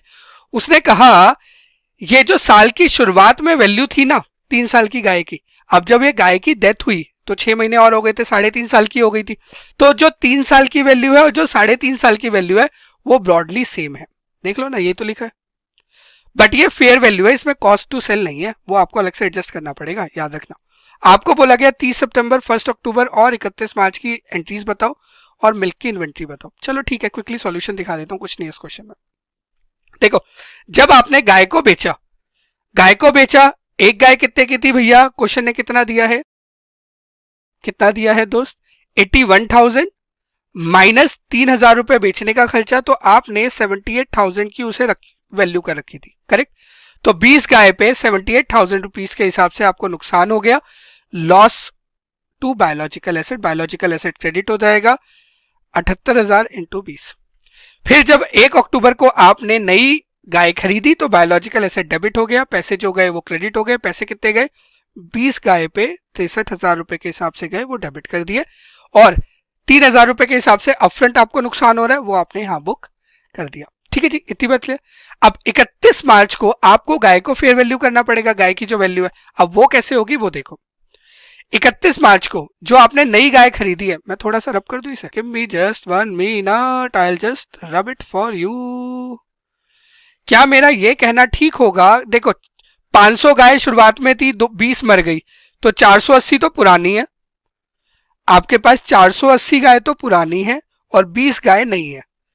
ठीक है, 20 गाय कितने साल की थी भाई? 1 साल की थी जब खरीदी थी 1 अक्टूबर को, साल के एंड में 1.5 साल की हो जाएगी, तो उसकी वैल्यू कितनी आ रही है? Minus cost to sell, correct. Difference निकाल लेना, रिवैल्यूएशन का गेन लॉस आ जाएगा, मैंने यहां निकाल रखा है, देख लो।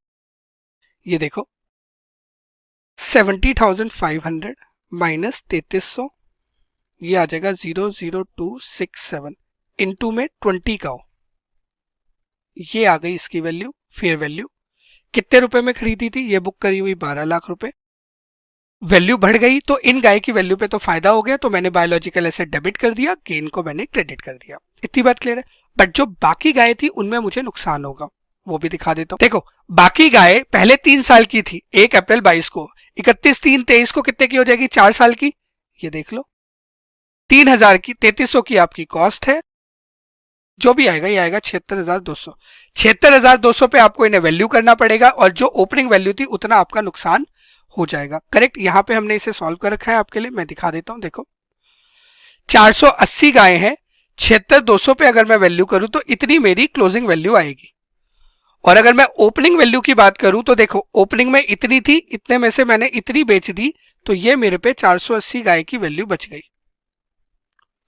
दोनों का जो भी डिफरेंस आएगा, आपका नुकसान आ रहा है, ये मैंने यहां कर रखा है, ये इतने का नुकसान है, तो मैंने नुकसान को डेबिट कर दिया, बायोलॉजिकल एसेट को क्रेडिट कर दिया। ठीक है जी, बस इतना सा था इस क्वेश्चन में। इन्वेंट्री में आपको ऑलरेडी बता चुका हूं। ठीक है जी, डन है, आगे बढ़े। सिंपल क्वेश्चन है, इजी क्वेश्चन था ये तो। चलो ये क्वेश्चन भी अच्छा है, बहुत प्यारा क्वेश्चन है, इंड एस 16 का क्वेश्चन है, कैपिटलाइजेशन से रिलेटेड है। तो चलो क्विकली रीड करते हुए चलते हैं और साथ साथ एडजस्टमेंट बताते हुए चलूंगा किसका क्या होगा, फिर सीधे सॉल्यूशन में बता दूंगा।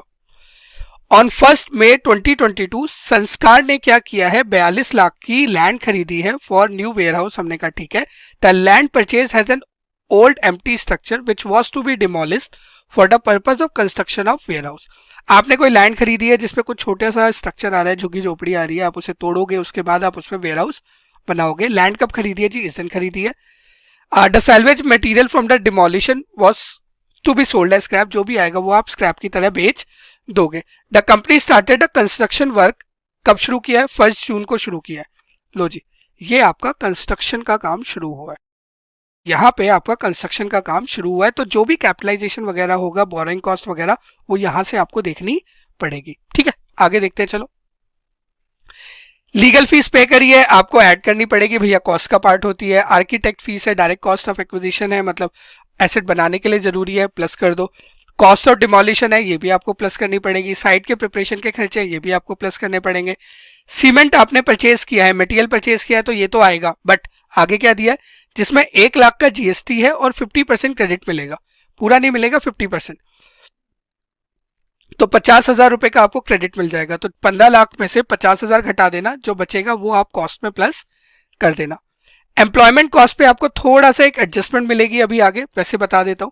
ये 10 महीने की कॉस्ट है। आपको अगर मैं दिखाऊं, the employment cost are of 10 month from June to 31 March. But जब आपका कंस्ट्रक्शन कंप्लीट हुआ है, आपका कंस्ट्रक्शन कंप्लीट हो गया 28 फरवरी को, तो एक बार कंस्ट्रक्शन कंप्लीट हो गया तो उसके बाद आप ऐसे कोई भी कॉस्ट कैपिटलाइज नहीं करते। 1 जून से लेके 28 फरवरी तक 9 महीने होते हैं, करेक्ट। तो सिर्फ आप 9 महीने की कॉस्ट कैपिटलाइज कर सकते हो, 10 महीने की कॉस्ट कैपिटलाइज नहीं कर सकते। 28 फरवरी को अगर आपने कैपिटलाइज कर दिया है तो मार्च में जो भी एम्प्लॉयमेंट कॉस्ट या कंस्ट्रक्शन वगैरह के छोटे मोटे खर्चे कर रहे हो वो कैपिटलाइज नहीं होंगे। सिंस ये 10 महीने का खर्चा है तो 9 महीने का कैसे निकलेगा दोस्त? बटे 10 इंटू 9। जनरल ओवरहेड्स आप कैपिटलाइज नहीं करते हो तो इसको आपको इग्नोर मारना पड़ेगा।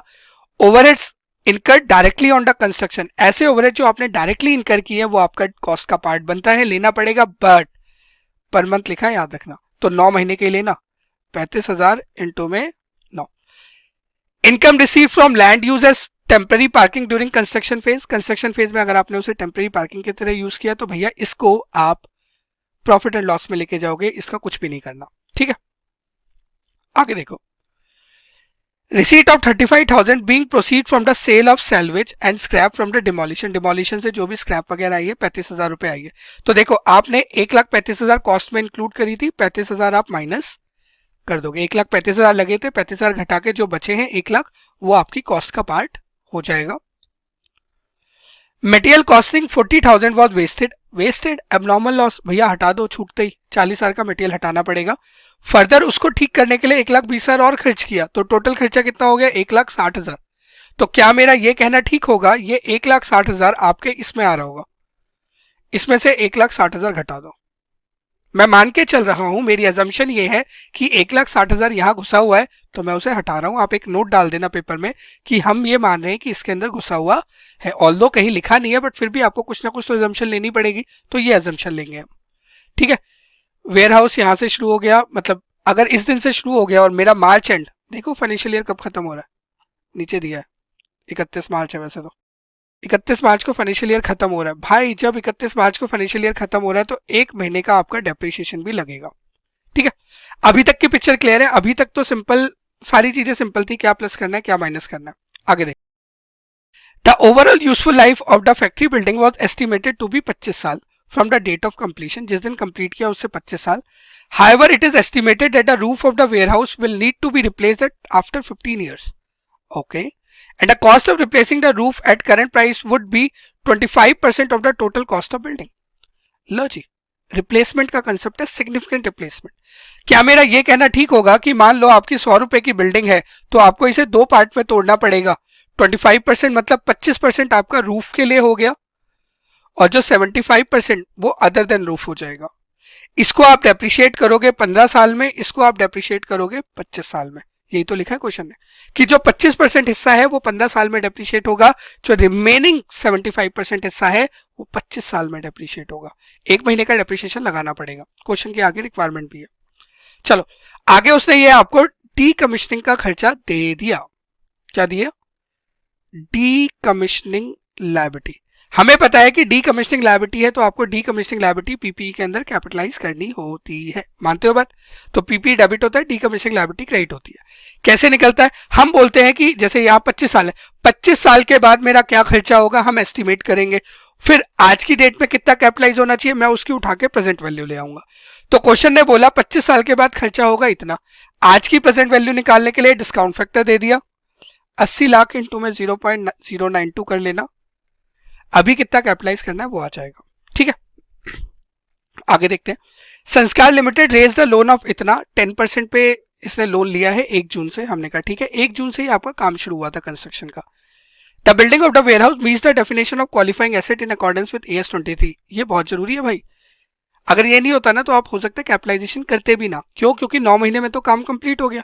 आप ये कह सकते थे कि अरे यार 9 महीने में काम कंप्लीट हो रहा है तो किस बात का क्या क्वालिफाइंग एसेट, बट यहाँ पे क्वेश्चन ने स्पेसिफिकली बोल दिया कि वो क्वालिफाइंग एसेट है। वैसे इंडेक्स 23 अगर आपको याद हो तो वहां पे ना ये कहता है पीरियड जरूरी नहीं है 12 महीने हो या ना हो, आपको टर्म्स फैक्ट्स के अकॉर्डिंग देखना पड़ता है। कभी कभी ऐसा भी हो सकता है कि 10 महीने भी क्वालिफाइंग एसेट के लिए एलिजिबल है, कभी कभी 15 महीने भी एलिजिबल नहीं, तो देखना पड़ेगा आपको फैक्ट्स एंड सर्कमस्टांस के अकॉर्डिंग। तो ये भैया एलिजिबल है तो आपको बोरिंग कॉस्ट कैपिटलाइज करनी पड़ेगी, कितनी सर, 60 लाख पे 10%, कितने महीने की सर, 9 महीने की, करेक्ट है, इतनी बात क्लियर। प्लस 25,000 की इनकम भी मिली है, तो यार 25,000 की जो इनकम मिली है, टेम्परेरी जो पैसा आपने इन्वेस्ट कर रखा था तो वो आपको घटाना पड़ेगा, ठीक है। Assume the cost of demolition of old structure is directly attributable to the cost of land. लो जी, यही तो बोल रहा था मैंने, ऑल्दो पहले कर दिया था ये वाला पार्ट, मैंने आपको बोला था कि आपको इसे क्या करना है, ऐड करना है, कॉस्ट में इंक्लूड करना है।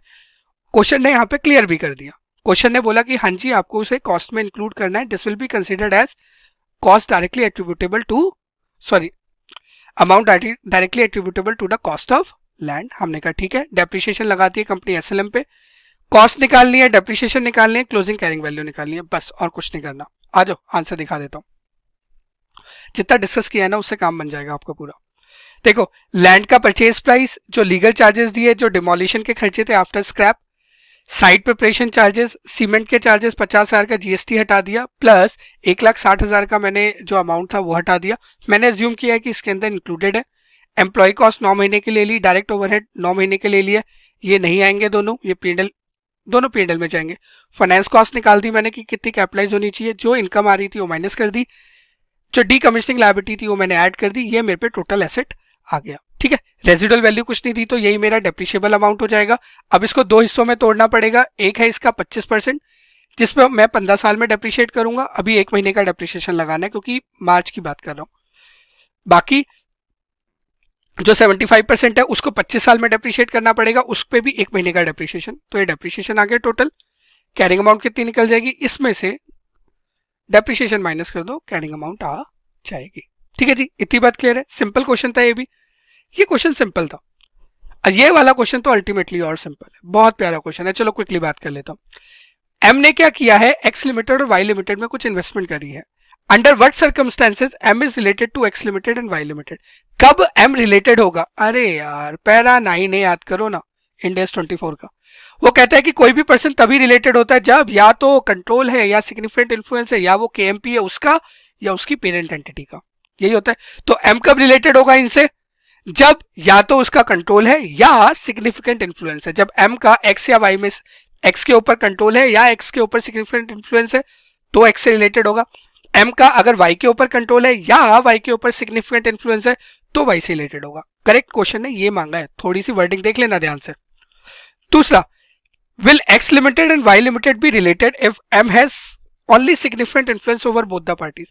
अगर एम का दोनों पार्टीज पे, इफ दिस इज एम, ये x है ये y है, दोनों पे सिग्निफिकेंट इन्फ्लुएंस है तो क्या x और y रिलेटेड होंगे, द आंसर इज नो।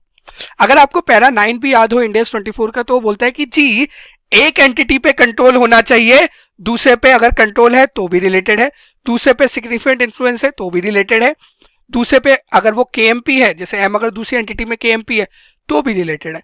एक एंटिटी में कंट्रोल होना जरूरी है। अगर किसी भी एंटिटी पे कंट्रोल नहीं है और दोनों पे सिग्निफिकेंट इन्फ्लुएंस है तो रिलेटेड नहीं है। एक एंटिटी पे कंट्रोल मस्ट है। ठीक है, बस आपको यही लिखना था, यही मैंने आपको एक छोटा सा नोट बना के यहाँ पे दे दिया, आप इसे रीड कर सकते हैं। ठीक है जी, इतना समझ आता है। चलो इसके साथ अपने 3 क्वेश्चन तो दोस्त पूरे हो गए।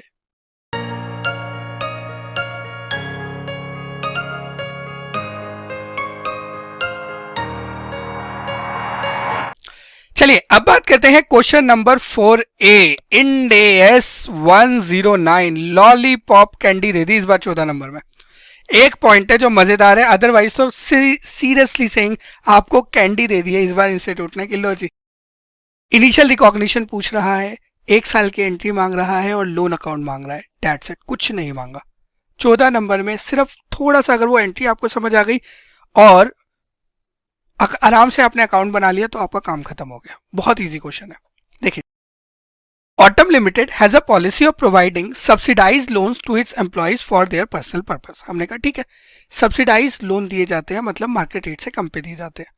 Mrs Jama a senior Jama, ठीक है चलो कोई दिक्कत नहीं है, मुझे लगा मैंने गलत नाम प्रोनाउंस कर दिया बट फिर भी ठीक है। A senior HR manager in the company took a loan of 12 lakh on the following terms. Interest rate ये है जी, लोन डिसबर्समेंट का डेट ये है, principal amount of the loan shall be recovered in 4 equal instalment commencing from 31 March 2020। ये साल की शुरुआत है और साल के एंड से आप 4 इक्वल इंस्टॉलमेंट में ले लोगे अमाउंट वापस। तो कहना इसे हर साल आप 3-3 लाख रुपए वापस लेने वाले हो। हमने कहा ठीक है। अब ये लाइन ना बहुत ध्यान से पढ़ना। The accumulated interest compounded on reducing balance at simple interest, क्या लिखा है, at simple interest is collected in 3 equal annual installment after the collection of principal। वो कह रहा है कि जो भी 4 सालों में आपका ब्याज बना होगा, अगर आप सिंपल इंटरेस्ट के अकॉर्डिंग इंटरेस्ट कैलकुलेट करते, सिंपल इंटरेस्ट कैसे होता है दोस्त, PRT upon 100, principal into rate into time upon 100। आप हर साल का इंटरेस्ट कैलकुलेट कर लो, जो भी आपके 4 साल का इंटरेस्ट मिलेगा उसको जोड़ो और उसको 3 इंस्टॉलमेंट में कलेक्ट करना। कब? एक बार लोन रीपे हो गया ना उसके बाद। तो 4 इंस्टॉलमेंट तो दोस्त होगी आपके पास लोन की, और जो भी आपका इंटरेस्ट एक्युमुलेट हुआ है उसके लिए आपके पास 3 इंस्टॉलमेंट होगी। किसकी? इंटरेस्ट की। ये 3 इंस्टॉलमेंट आपको निकालनी पड़ेगी कि आपका इंटरेस्ट कितना था। टोटल इंटरेस्ट निकालना, उसको 3 से डिवाइड करना, आपकी इक्वल एनुअल इंस्टॉलमेंट आ जाएगी। करेक्ट? अभी करके दिखा देता हूं। मिसेस जामाबाई, मिसेस जामाबाई है क्या? ओहो, आई एम वेरी सॉरी, मैंने शायद मिस्टर बोल दिया था। Mrs Jamabai must remain in service till the principal and interest are paid. इनको 7 साल रहना पड़ेगा। तो देखो, जब भी आप अपने लो एम्प्लॉइज को लोन देते हो मार्केट रेट से कम पे, तो अगर आपको याद हो तो इंड AS 109 ये कहता है, पहली चीज है कि जो ट्रांजेक्शन होनी चाहिए मार्केट टर्म्स पे होनी चाहिए। अगर नहीं है तो जो आपकी फेयर वैल्यू है और जो ट्रांजेक्शन प्राइस है उसमें डिफरेंस आ जाएगा। आपका ट्रांजेक्शन प्राइस है 12 लाख, बट आपकी फेयर वैल्यू कैसे निकलेगी? उसके लिए आपको उसके जो कैश फ्लोज है उसे डिस्काउंट करना पड़ेगा मार्केट रेट पे जो नीचे दे रखा है। करेक्ट? पहले यहीं तक का देख लें एक बार कि यहां तक की अकाउंटिंग कैसे, मतलब इनिशियल रिकॉग्निशन कैसे करूंगा। चलो क्वेश्चन ही पढ़ लेते हैं, आ जाओ। ये प्रेजेंट वैल्यू दे दी, हमने कहा ठीक है। Under the assumption that no probable future economic benefit except the returns has been guaranteed by the employ, you are required to provide journal entries at the time of initial recognition and साल के and में, और ledger account बनाना है। हमने कहा ठीक है। कब तक?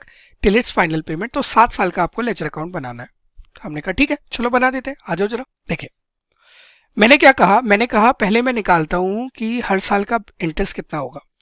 देखो, पहले साल का प्रिंसिपल रहेगा 12 लाख, इंटरेस्ट आ जाएगा 4% के हिसाब से 48,000 रुपीज। दूसरे साल 12 लाख में से 3 लाख रीपे हो गया, 9 लाख बचा, तो 9 लाख इंटू में 4% इंटू में 12/12। करेक्ट? मानते हो बात? अब आप बोलो कि सर आपने 48,000 पे क्यों नहीं इंटरेस्ट लगाया? क्योंकि क्वेश्चन ने ना सिंपल इंटरेस्ट बोला, कंपाउंड इंटरेस्ट नहीं बोला। कंपाउंड इंटरेस्ट बोलता ना तो इंटरेस्ट पे इंटरेस्ट लगता, बट कंपाउंड इंटरेस्ट नहीं बोला। सेम वे में अगले साल के मैंने ब्याज निकाले, तो टोटल ब्याज आ गया इतना।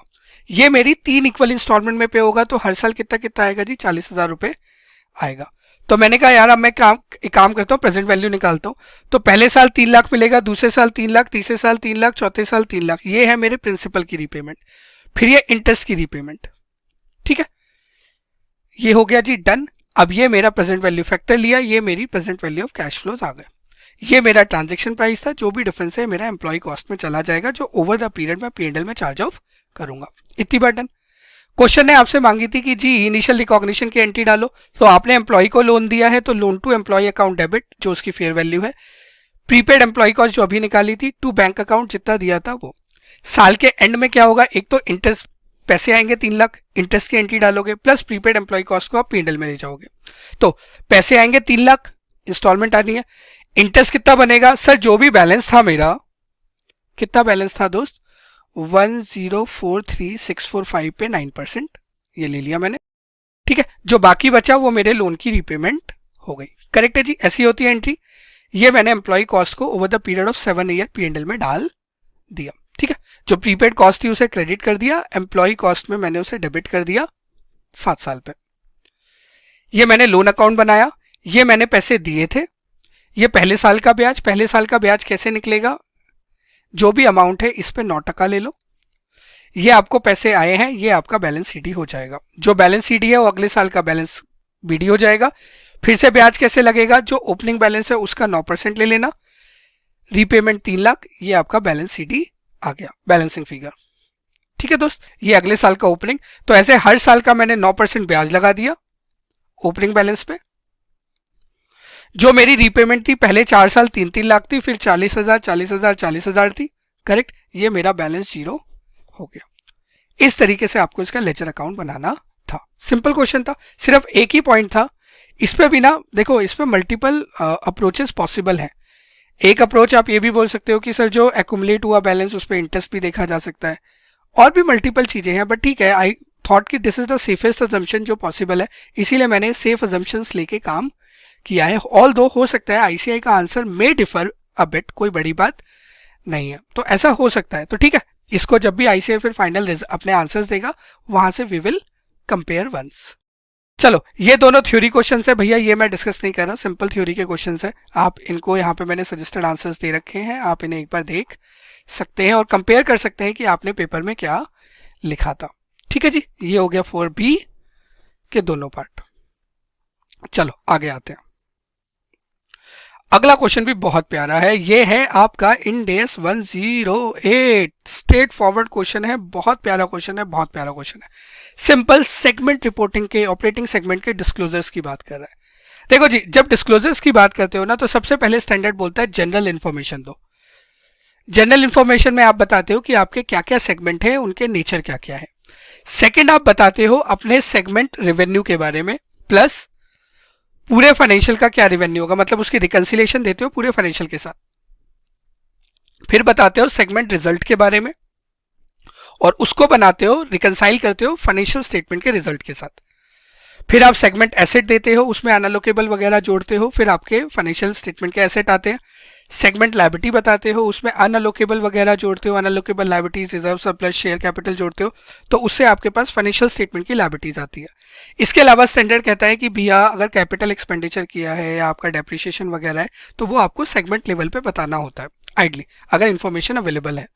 इसके अलावा स्टैंडर्ड, ये तो जी सेगमेंट की इन्फॉर्मेशन हो गई, ये जनरल इन्फॉर्मेशन हो गई।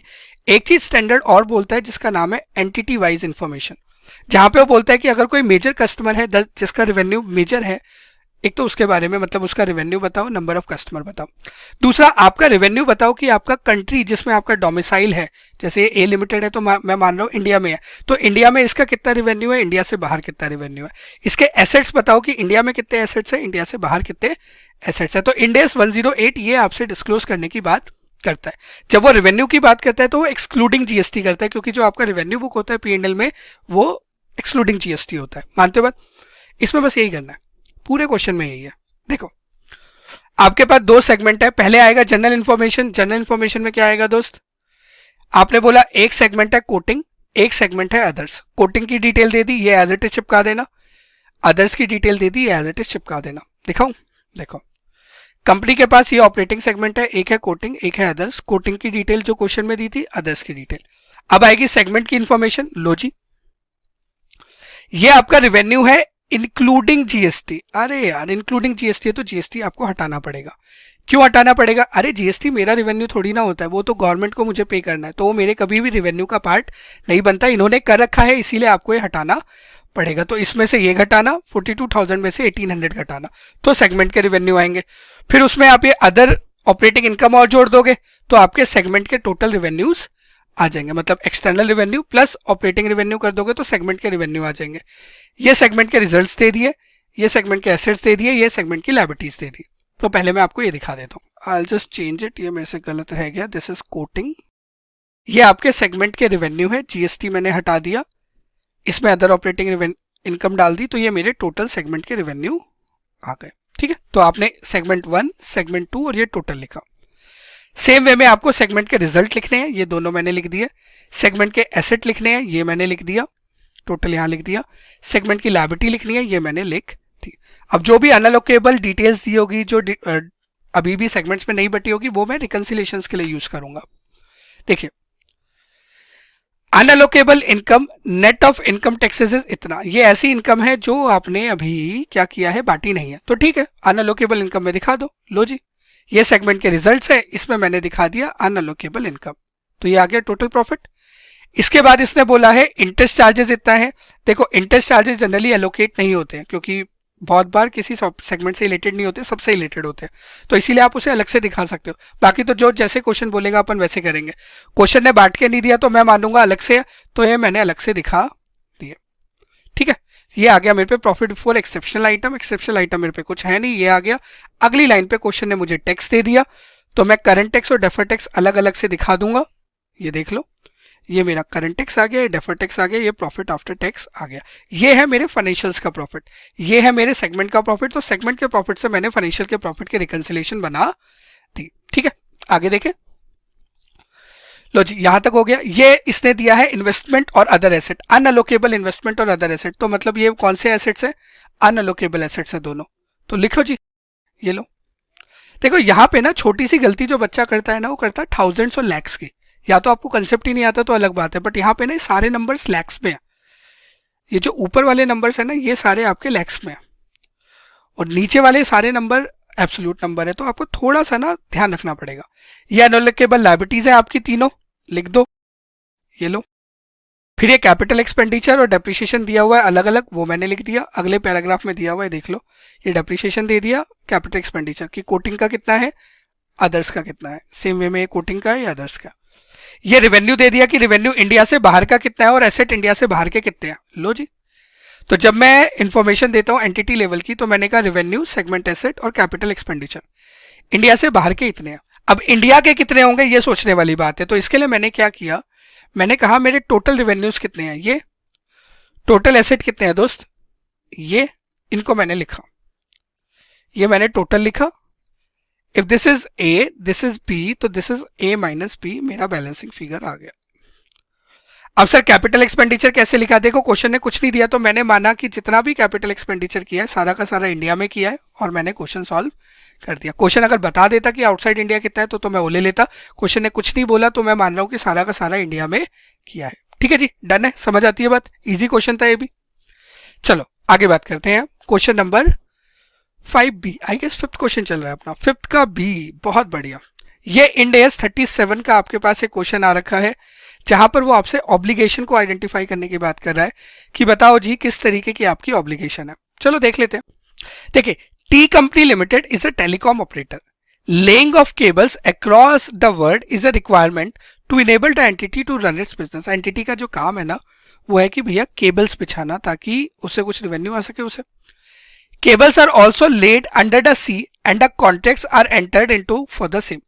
जो केबल्स है ना समंदर के अंदर भी बिछाए जाते हैं ताकि दूर दराज दूसरे देशों में भी कनेक्शंस पहुंचाए जा सके। By virtue of law of the countries through which the cable passes, ओहो, by virtue of laws of the countries through which the cable passes the entity is required to restore the seabed at the end of the contract period.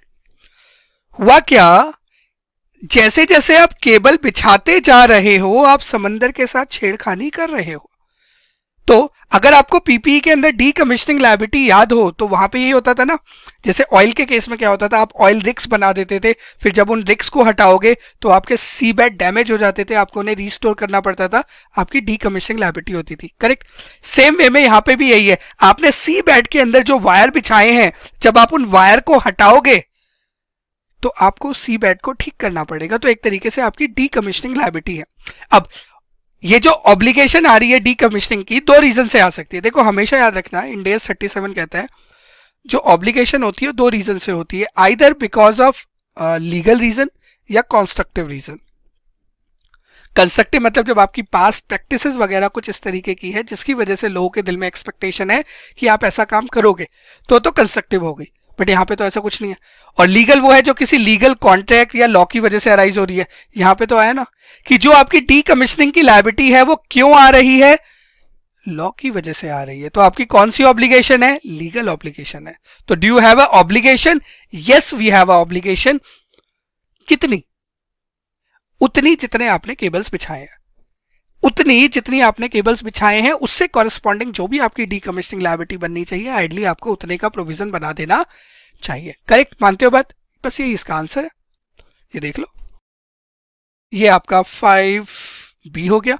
पहले हमने ज्ञान लिखा, देखो जब भी case study based question आएगा ज्ञान तो लिखना पड़ेगा, पहले पूरा ज्ञान लिखा यहां तक, फिर एनालिसिस किया और कंक्लूड कर दिया क्या कि जी आपकी एक तो ऑब्लिगेशन है, दूसरा आपको कितना बनाना है प्रोविजन, कितनी लीगल ऑब्लिगेशन है, जितना भी आपने क्या कर दिया है, सी बेड बिछा दिया। To the extent the cables has been, मैं आपको पढ़ के दिखाता हूं, give me just 1 minute. To the extent the cables has been laid under the sea a legal obligation arises. देखो एक तो लीगल ऑब्लिगेशन है और कितनी है वो भी बता रहा हूं, जितना आपने क्या किया है, केबल्स बिछा दिए हैं। To that extent provision for restoration of sea bed should be recognise. आपको ना उतना डीकमिशनिंग की लायबिलिटी या यू कैन से एक प्रोविजन बुक कर लेना चाहिए। ठीक है दोस्त, आसान है क्वेश्चन। चलो जी, क्वेश्चन नंबर 5 हो गया। अब हम आते हैं क्वेश्चन नंबर 6 के ऊपर। क्वेश्चन नंबर 6 इंड AS 10 का क्वेश्चन है। चलिए क्विकली क्वेश्चन डिस्कस करते चलेंगे। बहुत आसान क्वेश्चन है, बहुत आसान क्वेश्चन है। इसके चारों पार्ट आसान है, आई गेस 4 ही पार्ट है जितना मुझे याद है। A B C D, yes. D Ind AS 110 का है, part number C Ind AS 2 का है, बी आपका इंड एस 109 का है, एंड ये इंड एस 10 का क्वेश्चन है। देखिए मैं ब्रॉडली क्वेश्चन डिस्कस कर रहा हूं क्योंकि क्वेश्चन बहुत सिंपल है। क्वेश्चन पूछ रहा है determine the date on which the FS were approved. आप वो डेट बताइए जिस दिन एफएस अप्रूव हुए। तो इंड एस 10 बोलता है जिस दिन भी बोर्ड ऑफ डायरेक्टर आपके एफएस को अप्रूव करते हैं वो आपकी फाइनेंशियल की अप्रूवल डेट होती है। करेक्ट। यहां पे लिखा हुआ है the financial statement of the company for the year 21-22 are approved by the management and were sent on 5th of January for the review and approval of its supervisory board. Supervisory board के review के लिए भेजा गया है कब? 5th of June को। जो कौन है? बोर्ड ऑफ डायरेक्टर है। और द सुपरवाइजरी बोर्ड, और दूसरे शब्दों में the board of director approves the financial statement. कब अप्रूव किया है? 26 जून। तो भैया बोर्ड ने कब अप्रूव किया? 26 जून। तो 26 जून आपकी क्या होगी? Date of approval of financial statement होगी। करेक्ट। इतनी बात समझ आती है। तो पहला पार्ट तो हो गया। दूसरा part, a company is in litigation with income tax department with respect to allowability of certain exemption for the financial year 18-19। कोई केस चल रहा है, कंपनी ने अपील करी है कि जी मुझे डिडक्शन अलाउ करो। देखते क्या होता है। कौन सी ईयर से रिलेटेड? 18-19 से related. No provision for tax has been made for disallowances of exemption as the company was under a bona fide belief on the legal opinion that it will succeed in litigation। Company को भरोसा है कि भैया मैं जीत जाऊंगी, तो इसीलिए मुझे प्रोविजन बनाने की जरूरत नहीं है। अब वैसे यहाँ पे ना आपको आइडली इंड एस 37 याद आना चाहिए। इंड एस 37 कहता है कि अगर आपको लगता है कि the outflow is not probable तो आपको प्रोविजन नहीं बनाना। करेक्ट। यहां पर कंपनी ने बोला, बिल्कुल सही, कंपनी कह रही है कि देखो मैंने लीगल ओपिनियन वगैरह ली है जिसकी वजह से मुझे भरोसा है कि भैया मैं केस जीत जाऊंगी and the outflow is not probable. And when the outflow is not probable तो आइडली आपको उसका प्रोविजन नहीं बनाना चाहिए। मानते हो बात? इसीलिए कंपनी ने नहीं बनाया। हुआ क्या? On 21 April 2023 the honourable supreme court rejected the companies claim. The order is received on 30th of April 2023। 30 अप्रैल 2023 को आपके हाथ में ऑर्डर आ गया कि भैया आप हार गए। The financial statement for the financial year 22-23 of the company are yet to be approved. 22-23 के अभी फाइनेंशियल स्टेटमेंट अप्रूव नहीं हुए। जो अर्लियर ईयर के फाइनेंशियल स्टेटमेंट है वो अप्रूव हो गए हैं। आप बताइए कि कौन से फाइनेंशियल स्टेटमेंट में इसका इंपैक्ट डालना चाहिए। देखो सिंपल सी बात समझो। देखो जो फाइनेंशियल स्टेटमेंट अप्रूव हो गए वो तो खत्म, क्योंकि ये एरर तो है नहीं, कंपनी ने जो किया वो ठीक किया हुआ है। करेक्ट। मैंने अभी आपको बोला इंड एस 37 ये कहता है कि अगर आपको लगता है कि प्रोबेबल नहीं है तो प्रोविजन नहीं बनाना। कंपनी कह रही है कि भैया मेरे हिसाब से प्रोबेबल नहीं है, प्रोविजन नहीं बनाना। तो पिछले सालों के नंबर्स को आपको चेंज करने की जरूरत नहीं है। ये तो इंड एस 8 ने क्लियर कर दिया। तो this is a combination of basically end S 8, end S 37 plus end S 10। ठीक है। अब मैं बात करता हूं 22-23 की। हुआ क्या? ये आपका साल खत्म हो रहा है 31 मार्च 2023 को। यही है ना? देख लो एक बार साल। हाँ यही है दोस्त। मान लो इसके फाइनेंशियल स्टेटमेंट अप्रूव होंगे 30/6 को। यहां पर कहीं पे 30 अप्रैल को गवर्नमेंट ने डिसाइड कर दिया कि नहीं भाई तुम गलत थे, तुम केस हार गए। करेक्ट। अब this is a event occurring after the reporting period. मानते हो बात? क्यों? क्योंकि रिपोर्टिंग पीरियड का एंड तो है। This is a event occurring after the end of the reporting period. Correct. अब इंड एस 10 कहता है कि दो तरीके की इवेंट होती है, एक होती है एडजस्टिंग इवेंट, एक होती है नॉन एडजस्टिंग इवेंट। कोई भी ऐसी इवेंट जिसकी कंटिजेंसी एग्जिस्ट करती थी रिपोर्टिंग पीरियड के एंड पे, वो आपकी एडजस्टिंग इवेंट होती है। अब आपसे सवाल सिर्फ इतना है, क्या कंटिजेंसी एग्जिस्ट करती थी? अगर एग्जिस्ट करती थी तो भैया प्रोविजन बना लेना, नहीं है तो मत बनाना। अब देखो 31 मार्च को लीगल केस चल रहा था, कंटिजेंसी एग्जिस्ट करती थी, तो this will be considered as adjusting event. पहली चीज तो इसका इंपैक्ट यहां पे देना पड़ेगा। अब इंपैक्ट कैसे दिया जाएगा वो इंड एस 37 बताएगा। इंड एस 37 बोलेगा देखो आपकी प्रेजेंट ऑब्लिगेशन है, बिल्कुल है क्योंकि पास्ट इवेंट है, केस वेस चल रहा है, प्रेजेंट ऑब्लिगेशन तो है जो आप रिलायबली मेजर कर सकते हो। मैं अज्यूम करूंगा कि आप रिलायबली मेजर कर सकते हो। Plus the outflow is probable. अगर प्रोबेबल है तो प्रोविजन बना देना। सिंस आप लीगल केस हार गए हो, प्रोबेबल हो गया। सेकंड, प्रेजेंट ऑब्लिगेशन है। थर्ड, हम अज्यूम कर रहे हैं कि आपका रिलायबली मेजरेबल है, तो आपको आइडली यहां पे प्रोविजन बना देना चाहिए। करेक्ट। यही क्वेश्चन ने पूछा था। तो आप 2022-23 के जो आपके खाते हैं, अकाउंट्स हैं, आप उन्हें एडजस्ट करोगे, उससे पुराने वाले क्यों नहीं करोगे? क्योंकि भैया ये एरर नहीं है एज पर इंड AS 8। ठीक है, तो आपको ये लिखना पड़ेगा कि भैया पुराने एडजस्ट नहीं करने क्योंकि इंड AS 8 के अकॉर्डिंग, और ये वाले एडजस्ट करने पड़ेंगे क्योंकि इंड AS 10 के अकॉर्डिंग ये एडजस्टिंग इवेंट है। ठीक है जी, आगे बढ़े। आगे देखो, Z Limited, while preparing its financial statement on 31st March 2023, had made a provision of 6% on account of receivable। 6% का प्रोविजन बनाया है in the last week of January 2023। 3 महीना पहले, अगर मैं 31 मार्च को खड़ा हूं तो 3 महीना भी नहीं, 2 महीना, जनवरी तो 3 महीना पहले। A debtor for 3 lakh has suffered a heavy loss due to fire। Okay, the loss was not covered by the insurance policy। Z Limited ने क्या किया, 60% का प्रोविजन बना दिया, प्लस 6% का, मतलब मोटा 6% का भी बना रखा था, तो 66% का प्रोविजन बना दिया। ये डेटर भैया इंसॉल्वेंट हो गया 10 अप्रैल को। फाइनेंशियल स्टेटमेंट अभी तक अप्रूव नहीं हुए हैं। क्या आप बताओ कि प्रोविजन बनना चाहिए? The answer is yes. क्यों बनना चाहिए? देखो, 10 अप्रैल को अगर इवेंट हुई है तो this is a event occurring after the end of reporting period. पहली बात क्लियर? चलो, बहुत अच्छी बात है। दूसरी चीज, क्या एडजस्टिंग इवेंट होगी? यस। क्यों होगी? सर, डेटर के ऊपर ना कष्ट चल रहा था, जनवरी से आग लग गई थी ना भाई को। भाई को नहीं, मतलब उसकी फैक्ट्री में आग लग गई थी, तो उसको नुकसान हो गया। तो हमें तो पता ही था 31 मार्च को कि हो सकता है नुकसान होगा, तभी तो 60% प्रोविजन बनाया था। तो 31 मार्च 23 को कंटिजेंसी एग्जिस्ट करती थी।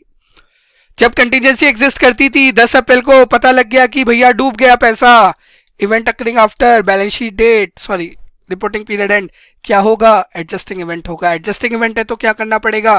प्रोविजन बनाना पड़ेगा। The answer is yes. आप बताओ, क्या कंपनी को पूरा प्रोविजन बना देना चाहिए? यस, बिल्कुल बना देना चाहिए। देखो, यहाँ पे अगर आपको इंडेक्स ना भी पता हो ना, आप अगर कंजर्वेटिव और प्रूडेंस के प्रिंसिपल भी लगाओगे ना, तो भी बोलोगे जब दिख रहा है ना यार नुकसान हो रहा है, तो बना दो ना प्रोविजन, किसी ने रोका है? करेक्ट। चलो, अगला part. D limited acquired equity shares of another company of 1 March 2023 at a cost of इतना। हमने कहा ठीक है, the fair market value of the shares on इतना 31 मार्च इज इतना, एंड कंपनी ने इसे 35 लाख पे मेजर कर दिया। क्यों मेजर किया? क्योंकि कंपनी इंड AS 109 के अकॉर्डिंग अकाउंटिंग कर रही थी, तो फेयर वैल्यू तो करना ही पड़ेगा, तो कंपनी ने कर दिया। और ये क्या थी? फेयर वैल्यू थ्रू OCI थी, तो जो भी फेयर वैल्यूएशन गेन लॉस था OCI में ले गए। 7 लाख से बढ़ी है, तो 7 लाख से इन्होंने इन्वेस्टमेंट को क्या कर दिया होगा? डेबिट कर दिया होगा, और फेयर वैल्यूएशन फ्लक्चुएशन रिजर्व को क्या कर दिया होगा? क्रेडिट कर दिया होगा। ठीक है जी, ये 31 मार्च को कहानी सारी पूरी हो गई। आगे सुनो। Due to market condition subsequent to the reporting date. Reporting date के बाद 31 मार्च के बाद मार्केट की कंडीशन में कुछ उथल पुथल हो गया। अचानक से रिलायंस आ गया और कुछ रिलायंस ने बोल दिया, जिस वजह से मार्केट पूरा उथल पुथल हो गया। वो हिंडनबर्ग की रिपोर्ट आई थी ना, वो वैसे ही हो गया कुछ कि भैया मार्च खत्म हुआ, मार्च खत्म होते ही हिंडनबर्ग की या किसी और की रिपोर्ट आ गई और मार्केट धड़ धड़ धड़ धड़ धड़ हिल गया पूरा। करेक्ट। चलो देखते हैं। Due to market condition subsequent to the reporting date, the value of the investment drastically came down to 20 lakh. Fair value कम हो गई 35 लाख से 20 लाख, 15 लाख रह गई भैया, 15 लाख कम हो गई दोस्त। फाइनेंशियल स्टेटमेंट अभी तक अप्रूव नहीं हुए हैं। You are required to suggest, क्या हमें इन्वेस्टमेंट की वैल्यू 35 लाख पे लेनी चाहिए या 20 लाख पे लेनी चाहिए? देखो दोस्त, यहां पे ना आपको 2 चीजें याद करनी पड़ेंगी। पहली चीज, हमेशा याद रखना, इंड AS 113 जब फेयर वैल्यूएशन की बात करता है तो वो हमेशा एक मेजरमेंट डेट की बात करता है। वो कहते हैं कि जिस दिन आपको फेयर वैल्यू निकालनी है ना, उस दिन क्या कंडीशन है, मैं उसके अकॉर्डिंग फेयर वैल्यू निकालूंगा। तो जब 31 मार्च को आप फेयर वैल्यू निकालना चाहते हो तो आप 31 मार्च की कंडीशन देखोगे, आगे की कंडीशन को भूल जाओ। तो यहां से भी एक चीज क्लियर हो गई कि मुझे 20 लाख पे वैल्यू चेंज नहीं करनी। दूसरा, इंड AS 109 कहता है कि आपको पीरियड एंड पे फेयर वैल्यू करनी है। तो पीरियड एंड क्या? 31 मार्च। तो यहां से भी मुझे समझ आता है कि मुझे 20 लाख पे फेयर वैल्यू नहीं करनी। तीसरा, इंड AS 10 यहां पे ये कहता है कि देखो, this is a event occurring after the end of reporting period. क्या ये एडजस्टिंग इवेंट है, नॉन एडजस्टिंग इवेंट है? आप कहोगे कि सर ये एडजस्टिंग इवेंट नहीं है। क्यों? क्योंकि इसकी कोई भी कंटिजेंसी 31 मार्च को एग्जिस्ट नहीं करती थी। तो सिंस ये नॉन एडजस्टिंग इवेंट है तो इसका वैसे भी कोई इंपैक्ट नहीं डालना। तो तीनों सिनेरियो से मैं आपको यही बोल रहा हूं कि भाई 35 लाख पे ही वैल्यू होगी, 20 लाख पे वैल्यू नहीं होगी। बट एक इंपॉर्टेंट चीज, इंड AS 10 एक चीज और कहता है, पता है? अगर नॉन एडजस्टिंग इवेंट है और सिग्निफिकेंट इंपैक्ट है तो डिस्क्लोजर जरूर दे देना। वैसे क्वेश्चन ने मांगा नहीं है, बट फिर भी अगर आप ये लाइन लिख के आओगे ना तो आपके आंसर में 4 चांद लग गए होंगे। ठीक है, कि कभी भी नॉन एडजस्टिंग इवेंट है, सिग्निफिकेंट इवेंट है, आपको लगता है डिस्क्लोजर करना जरूरी है तो डिस्क्लोज कर दो। ठीक है, तो इसका तो दोस्त 35 लाख पे ही वैल्यू होगी और किसी पे वैल्यू नहीं होगी। एक लास्ट पार्ट और देखते हैं 6A का। Tanmay Limited was in negotiation with Varun Limited from 1 December 2022 to acquire a land for 5 crore rupees. ये जो नेगोशिएशन है अप्रैल में क्लोज हुई है और अप्रैल के लास्ट वीक में ट्रांजेक्शन हो गई है। अब आप बताओ क्या इसको 31 March in which financial year purchase of land should be recognise, किस साल में आपको बुक करना चाहिए? परचेज किस साल हुई है बताओ? अप्रैल में हुई है तो अप्रैल में बुक कर दो। देखो, आप ये कह सकते थे कि सर 31 मार्च को मेरा साल खत्म हो रहा है, अभी मैंने फाइनेंशियल अप्रूव नहीं किए हैं, अप्रैल में एक ट्रांजैक्शन हो गई है, तो क्या मैं उसे बुक कर दूं? मेरे भाई एक बात बताओ, अगले साल जो सैलरी देनी है वो इस साल अकाउंट फॉर करोगे? नहीं करोगे ना। अगले साल जो कुछ भी मिलेगा या कुछ भी पेमेंट करोगे वो इस साल अकाउंट फॉर करोगे? नहीं करोगे ना। जब परचेज अगले साल करिए तो इस साल अकाउंट फॉर करोगे? नहीं करोगे ना। बस यही तो जवाब था। इसको दूसरे तरीके से समझने के लिए कह सकते हो इंडियस 10 के according this is a non adjusting event, क्योंकि इसकी कोई भी कंटीजेंसी एग्जिस्ट नहीं कर रही थी, तो आप इसकी एडजस्टमेंट नहीं करोगे। अगर ऐसा हुआ ना तो अगले साल में जो भी परचेजेस हो रही होंगी सारी इस साल ही बुक हो जाएंगी। ठीक है, तो आप इसकी अकाउंटिंग जिस साल हुई है मतलब 23-24 के अंदर करोगे। ठीक है दोस्त, इतनी बात क्लियर? चलो बहुत बढ़िया।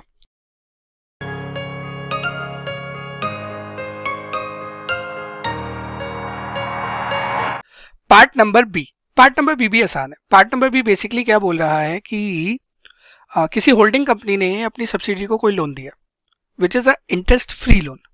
ठीक है, तो जैसे इंटरेस्ट फ्री दिया तो मार्केट का कुछ रेट ऑफ इंटरेस्ट होता है, तो जो फेयर वैल्यू है और जो ट्रांजेक्शन प्राइस है वो इक्वल नहीं होगा। मानते हो बात?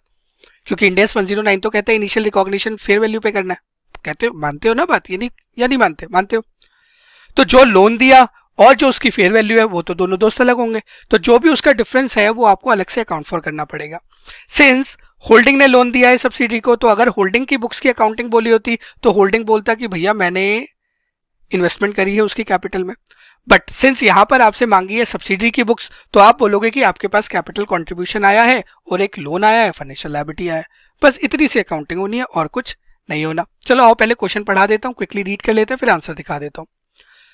Week limited which is a fully owned subsidiary of Strong limited, Strong की कोई सब्सिडरी है Weak, approach Strong limited for a interest free loan for mitigation of its financial difficulty. Weak के पास फाइनेंशियल्स कुछ प्रॉब्लम है। हमने कहा ठीक है चलो बहुत अच्छी बात है, इंटरेस्ट फ्री लोन है, इतने का लोन है, साल इस दिन लोन दिया जाएगा, 3 साल का लोन होगा, इस दिन रीपे हो जाएगा, मार्केट का रेट ये है, ये प्रेजेंट वैल्यू है। ठीक है, ये ट्रांजैक्शन प्राइस है, फेयर वैल्यू निकाल लेना, जो भी दोनों का डिफरेंस है वो कहाँ जाएगा देख लो। किसकी अकाउंटिंग पूछी है? वीक लिमिटेड की अकाउंटिंग पूछी है ना, तो कैपिटल कॉन्ट्रीब्यूशन में क्रेडिट हो जाएगा। ठीक है जी, मानते हो बात? प्लस इससे 3 सालों की अकाउंटिंग बोली है, तो ठीक है हर साल आपको क्या करना पड़ेगा? फाइनेंस कॉस्ट लगानी पड़ेगी, एंट्रीज डालनी पड़ेगी फाइनेंस कॉस्ट की। 3 साल के बाद आप लोन को रीपे कर दोगे। ठीक है, देख लीजिए जरा, आ जाओ। ये मैंने 6A का आंसर दिया हुआ है, यहाँ पे मैंने ना कंक्लूजन लिखा हुआ सीधा। आप इसकी जो लैंग्वेज है ना वो स्टडी मटेरियल वगैरह आपके पास ऑलरेडी अवेलेबल है, तो वहां से आप लैंग्वेज देख सकते हैं, जहां पे आप पहले इंडेस 37 का ज्ञान लिखना और फिर आगे सारी चीजें लिखना। ठीक है, ये देख लो।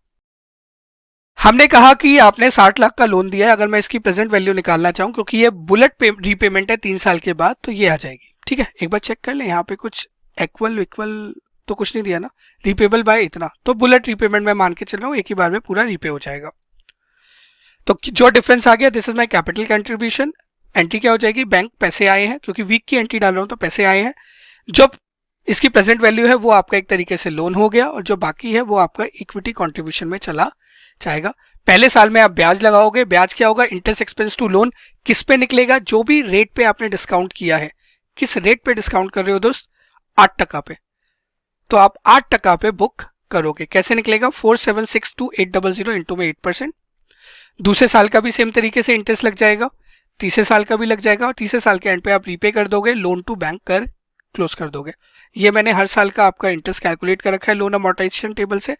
लास्ट वाले में मैंने थोड़ा बहुत शायद 200-250 का ऊपर नीचे करना था ताकि ये बैलेंस आपका 60 लाख बन जाए। ठीक है, इतना ही क्वेश्चन था, सिंपल क्वेश्चन है। ऐसे मल्टीपल क्वेश्चन हम लोगों ने इंडियस 109 में ऑलरेडी किए हैं। ठीक है, आइए जरा चलो ये आपका क्वेश्चन है जी इंड AS 2 इन्वेंट्रीज का। क्या है आइए जरा पहले देख ले क्वेश्चन की रिक्वायरमेंट क्या है। You are required to compute the cost of customized gifts. Your answer should be supported by appropriate reasons and calculation wherever necessary. Reason भी देने हैं, कैलकुलेशन भी देनी है। देखो वैसे तो इस क्वेश्चन में ना सब कुछ ऐड होना है, कुछ नहीं होना, बट इसमें जो जरूरी है वो ये है कि क्या आपने रीजन दिए हैं और कैलकुलेशन दी है या नहीं दी। जितने भी नंबर्स दिए हैं सिर्फ जीएसटी का नंबर छोड़ दूं तो सारे प्लस कर दो, आपका आंसर आ जाता है। सारे नंबर प्लस कर दो, जीएसटी का आपका आंसर आ जाएगा। बट क्या आपने रीजंस दिए हैं या नहीं दिए वो मैटर करता है।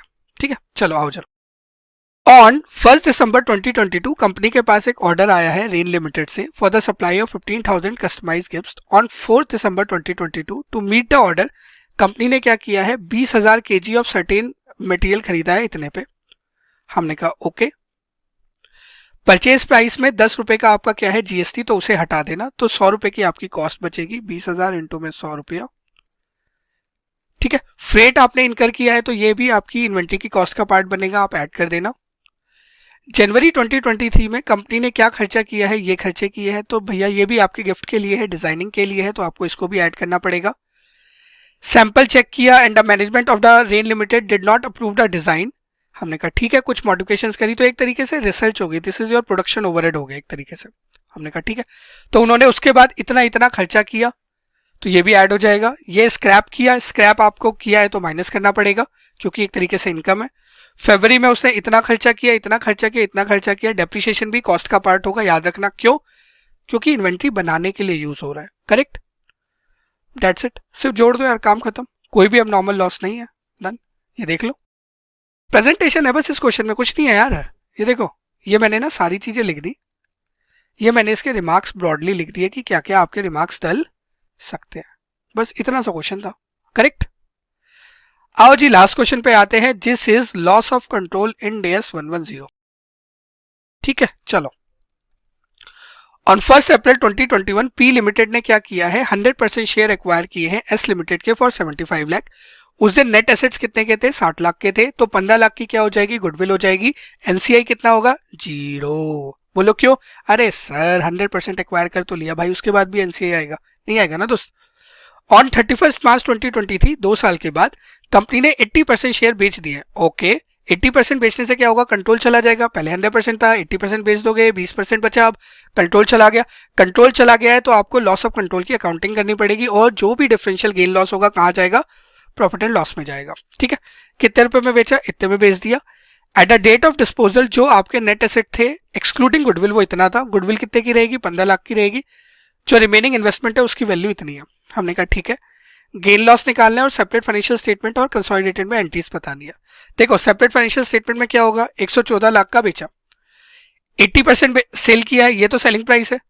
75 लाख में खरीदा था, 80% बेच दिया तो 60 लाख की चीज बेच दिया आपने, तो 54 लाख का आपका क्या आ जाएगा, गेन आ जाएगा सेपरेट फाइनेंशियल स्टेटमेंट में। जब सीएफएस की बात करोगे तो आप बोलोगे जी बैंक अकाउंट डेबिट, जो भी आपके पास पैसा आया, जो भी इन्वेस्टमेंट अब बची है 20% उसकी फेयर वैल्यू लोगे। जो भी आइडेंटिफाइबल नेट एसेट है, मतलब जो भी आपके नेट एसेट है उन्हें डी रिकॉग्नाइज कर दो, गुडविल को डी रिकॉग्नाइज कर दो। गुडविल कितनी है दोस्त, 15 लाख। ठीक है जी, इतनी बात समझ आती है। जो भी आपका बैलेंसिंग फिगर बचेगा वो क्या आ जाएगा, P&L आ जाएगा जहां पे भी बच रहा होगा। दैट्स इट, इतना ही क्वेश्चन था, इसी से आपका गेन लॉस भी निकल जाएगा। आओ जरा देख लो, ये स्टैंड अलोन मैंने आपको करके दिखा दिया। मैंने नंबर गलत निकाला था क्या, नहीं ठीक तो निकाला था। चलो कंसोलिडेटेड में क्या होगा, इतना आपने बेचा, ये 20% कर देना, ये आपका इतनी इसकी जो है फेयर वैल्यू है, ये आपने एसेट डिस्पोज कर दिए, जो भी नेट एसेट थे और गुडविल, ये आपका गेन लॉस आ जाएगा।